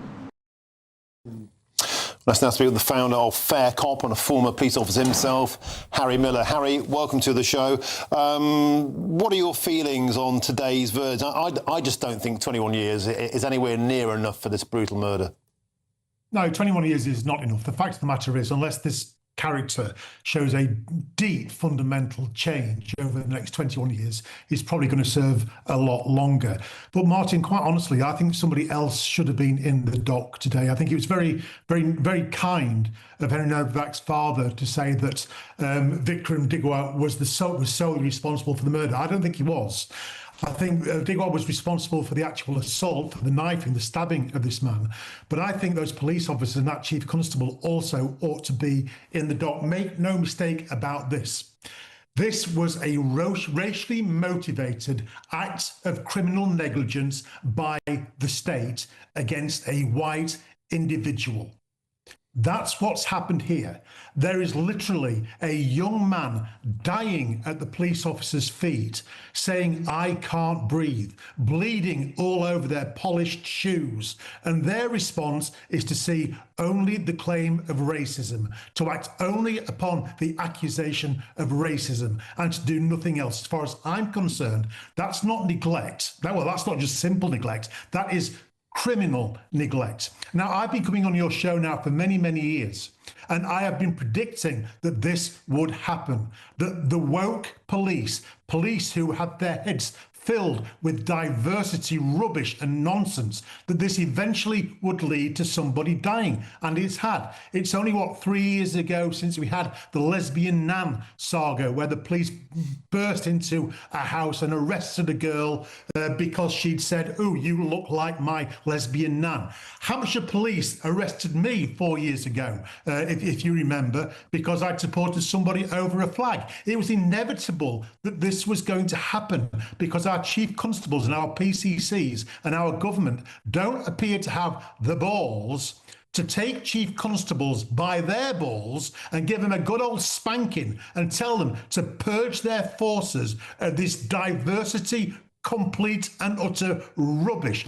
I'll tell you something else, Martin. It's time that we had another look at the McPherson report, because the murder of Stephen Lawrence was over 25 years ago now, and police officers are still burdened with this sense that they've got to put something right. And the thing that they've got to put right in their heads is they've got to show that they are not racist. Well, that's a quarter of a century ago. Get over it, lads. Get over it. Start policing without fear and favour. And when there is a white boy at your feet bleeding, saying, I can't breathe, then it is your job to believe them. It's the job of the police, first and foremost, to protect and preserve life. Detecting crime comes a long way down the list of police priorities, and so it should. When somebody is there in front of you saying, I have been stabbed, it is your job to do everything in your power to make sure that that young person has got the opportunity to survive, to be given life. It's not your job to act upon concerns about diversity and start hunting for the suspect in a racially motivated crime. I think the entire thing is absolutely disgusting, and it's not going to change until somebody, the government, the Home Secretary, somebody takes these idiotic chief constables and bangs their heads together and reminds them what a police force is supposed to be doing. They're not priests. They're not people who are supposed to be imposing morality. They are supposed to be preserving life, protecting property, and then arresting the criminal, Martin. It's a shameful day for British policing. Harry Miller, so powerfully put. We have to leave it there, my friend. Thank you. The founder of Fair Cop and former police officer, Harry Miller, thank you for your time. Let's get some reaction from the studio. I've been joined all day today. What a show it's been. GBNews' chief political editor, beg your pardon, Chris Hope, GBNews' senior political commentator, Nigel Nelson, and the former Attorney General, Sir Michael Ellis. Sir Michael, I'll come to you first if I can there. Harry Miller saying that the police officers themselves now need to be in the dock. It was a very powerful interview you did there, Martin. Look, and I think that many people would agree that wokedom has broken society in many different ways. It's right that the Independent Office of Police Conduct be looking at this particular case. We've been saying over the last several hours about how important it is to ask those important questions. There needs to be an explanation. The judge has said in his sentencing remarks that it was a dark night and they may not have been able to see everything. But there needs to be an explanation. If a young lad is saying on the floor, I can't breathe, I've been stabbed, and he's saying that repeatedly, the official questions need to be asked and answered. Why wasn't an ambulance called? Why was he handcuffed in the way that he was? Was that in accordance with police protocols? Those questions must be asked and answered.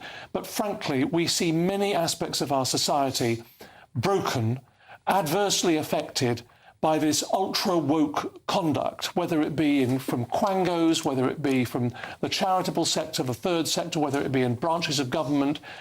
This is having a knock-on effect, and it's actually having a major effect on life generally. Nigel Nelson, do you think there's something in that? I mean, Mark Novak, Henry's father, so eloquently said we are calling today on the government to call a national knife crime emergency. Norman Brennan, who's been almost stabbed and killed in his policing career, has been saying the same for years. But we've heard for these calls many, many times before. Is it more a deeper-rooted issue, as Sir Michael says, of an attitudinal problem within the police force itself, which meant the tragic murder of Henry Novak was almost destined to happen? We don't know that. That is the whole point. I mean, what Henry's father said was that his son was treated in an inhumane and degrading manner by those police officers. We know that serious mistakes were made by those police officers. We don't know the full story, which is why you've got a police conduct office investigation going on to get to the story. We don't know their side of it. We don't know what they saw. We don't know why they didn't notice he had been stabbed. There's an awful lot we don't know, hence the investigation. So on the basis of that, let's not say it's all down to woke policing when we actually don't know the answers yet to what exactly happened that night. As Harry Miller said there, when the police first attended the scene, I mean, look, they had been called by a liar. You know, they'd been called to the scene by a liar who fabricated totally, as we heard in court today, the account that he was the victim himself of a racist attack by Henry Novak. That was a dangerous, cancerous lie, yes, but the police took it at face value.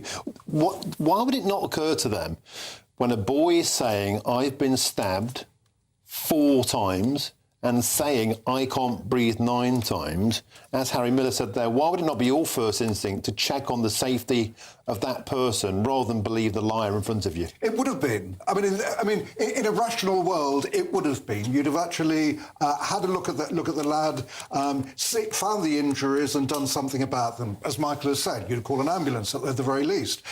What we don't know is exactly what happened that night, what the police officers came across. And so on the basis of that, that is the subject of the IOPC investigation. And then we get the answers. But it is right, this is properly investigated, rather than we just jump to conclusions. Chris Hope, so Lindsay Hoyle there made that announcement. The government will deliver a statement in Parliament tomorrow on this. All eyes will be on that now.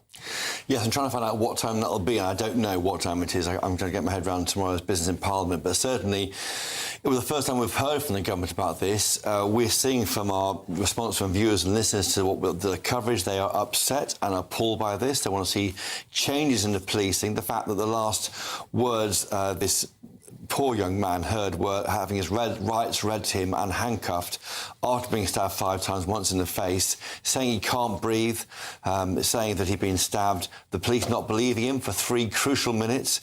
Totally outrageous. Things have got to change in our policing, and there's a national emergency. That language there from the father of Henry Novak, a national emergency of knife crime. That is a wake-up call for Westminster. Yes, the Peter Mandelson issue matters. That will carry on as questions are asked about Keir Starmer, but frankly, this matters more, Martin. I wonder if a national emergency, what does that mean? You know, we've been saying now there's a national emergency at the borders. We've been saying there's a emergency on anti-Semitism, Kemi Badenoch said. I think it means nothing without action. That's what it means. It means prioritising. It means actually focusing on these urgent issues as an emergency, giving it top priority. Nigel Nelson, final word to you. It's been another damaging day for Keir Starmer, both in the Mandelson files and now this. Do you think he should do the right thing and deliver this statement in person himself tomorrow? I don't think that will actually be possible. I don't think that is a job for the Prime Minister. It is a government statement, and the appropriate minister ought to do it. In this case, the appropriate minister is the Home Secretary. OK, thank you very much. Sir Michael Ellis, you've been superb today. Nigel Nelson, you're back with me at 7 p.m. Chris Hope, you're also back with me at 7 p.m. tonight on GBNews Tonight. Of course, up next, 6 p.m, it's Jubes and Co. Let's now speak for the Queen of Primetime TV. It's Michelle Dewberry. Hello, Martin. Good to be back. Absolutely astonishing things have been unfolding, of course, whilst I've been away, not least this horrendous Henry Novak story. I can bring you an update as well. There was an altercation in that courtroom. I want to have a look at that, but we've got a sickness in this country, all this anti-racism ideology. It's basically meaning that there is racism now occurring to white people. What's going on with all of this? I'll have this story and a whole lot more, so you get yourself a cup of tea or something stronger, whatever you fancy. And I'll see you in a sec. Thank you, Britain, for the thousands of you who are becoming friends of GB News every week. You're not only watching and listening to our programmes, you're becoming part of them too. Good evening. This is the latest AI travel news from GBNews.com. On the M4 westbound between junctions 24 Coldra and 26 Malpas, congestion causes delays. Westbound on the M6 at junction 23 in St Helens, one lane is closed due to a broken down vehicle. Drivers on the A38 northbound in Derby may face 10-minute delays. The A34 southbound in Hampshire is congested between the A272 and M3 junction. The A30 westbound in Cornwall is closed between the A39 and A3058 due to a collision, causing hour-and-a-half delays. For more travel news, go to gbnews.com.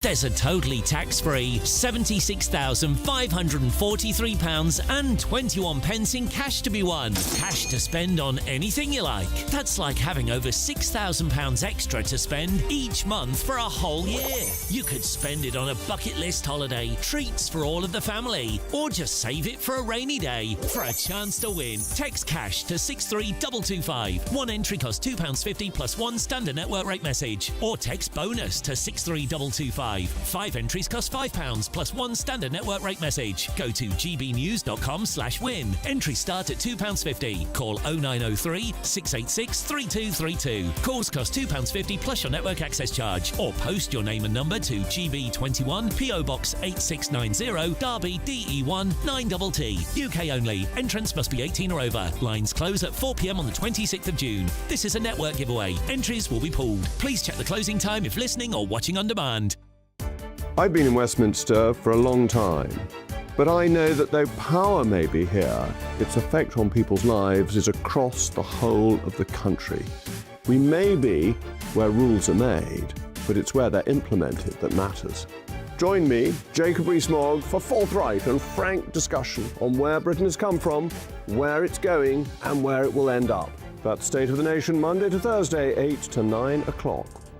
Vox Populi, Vox Dei.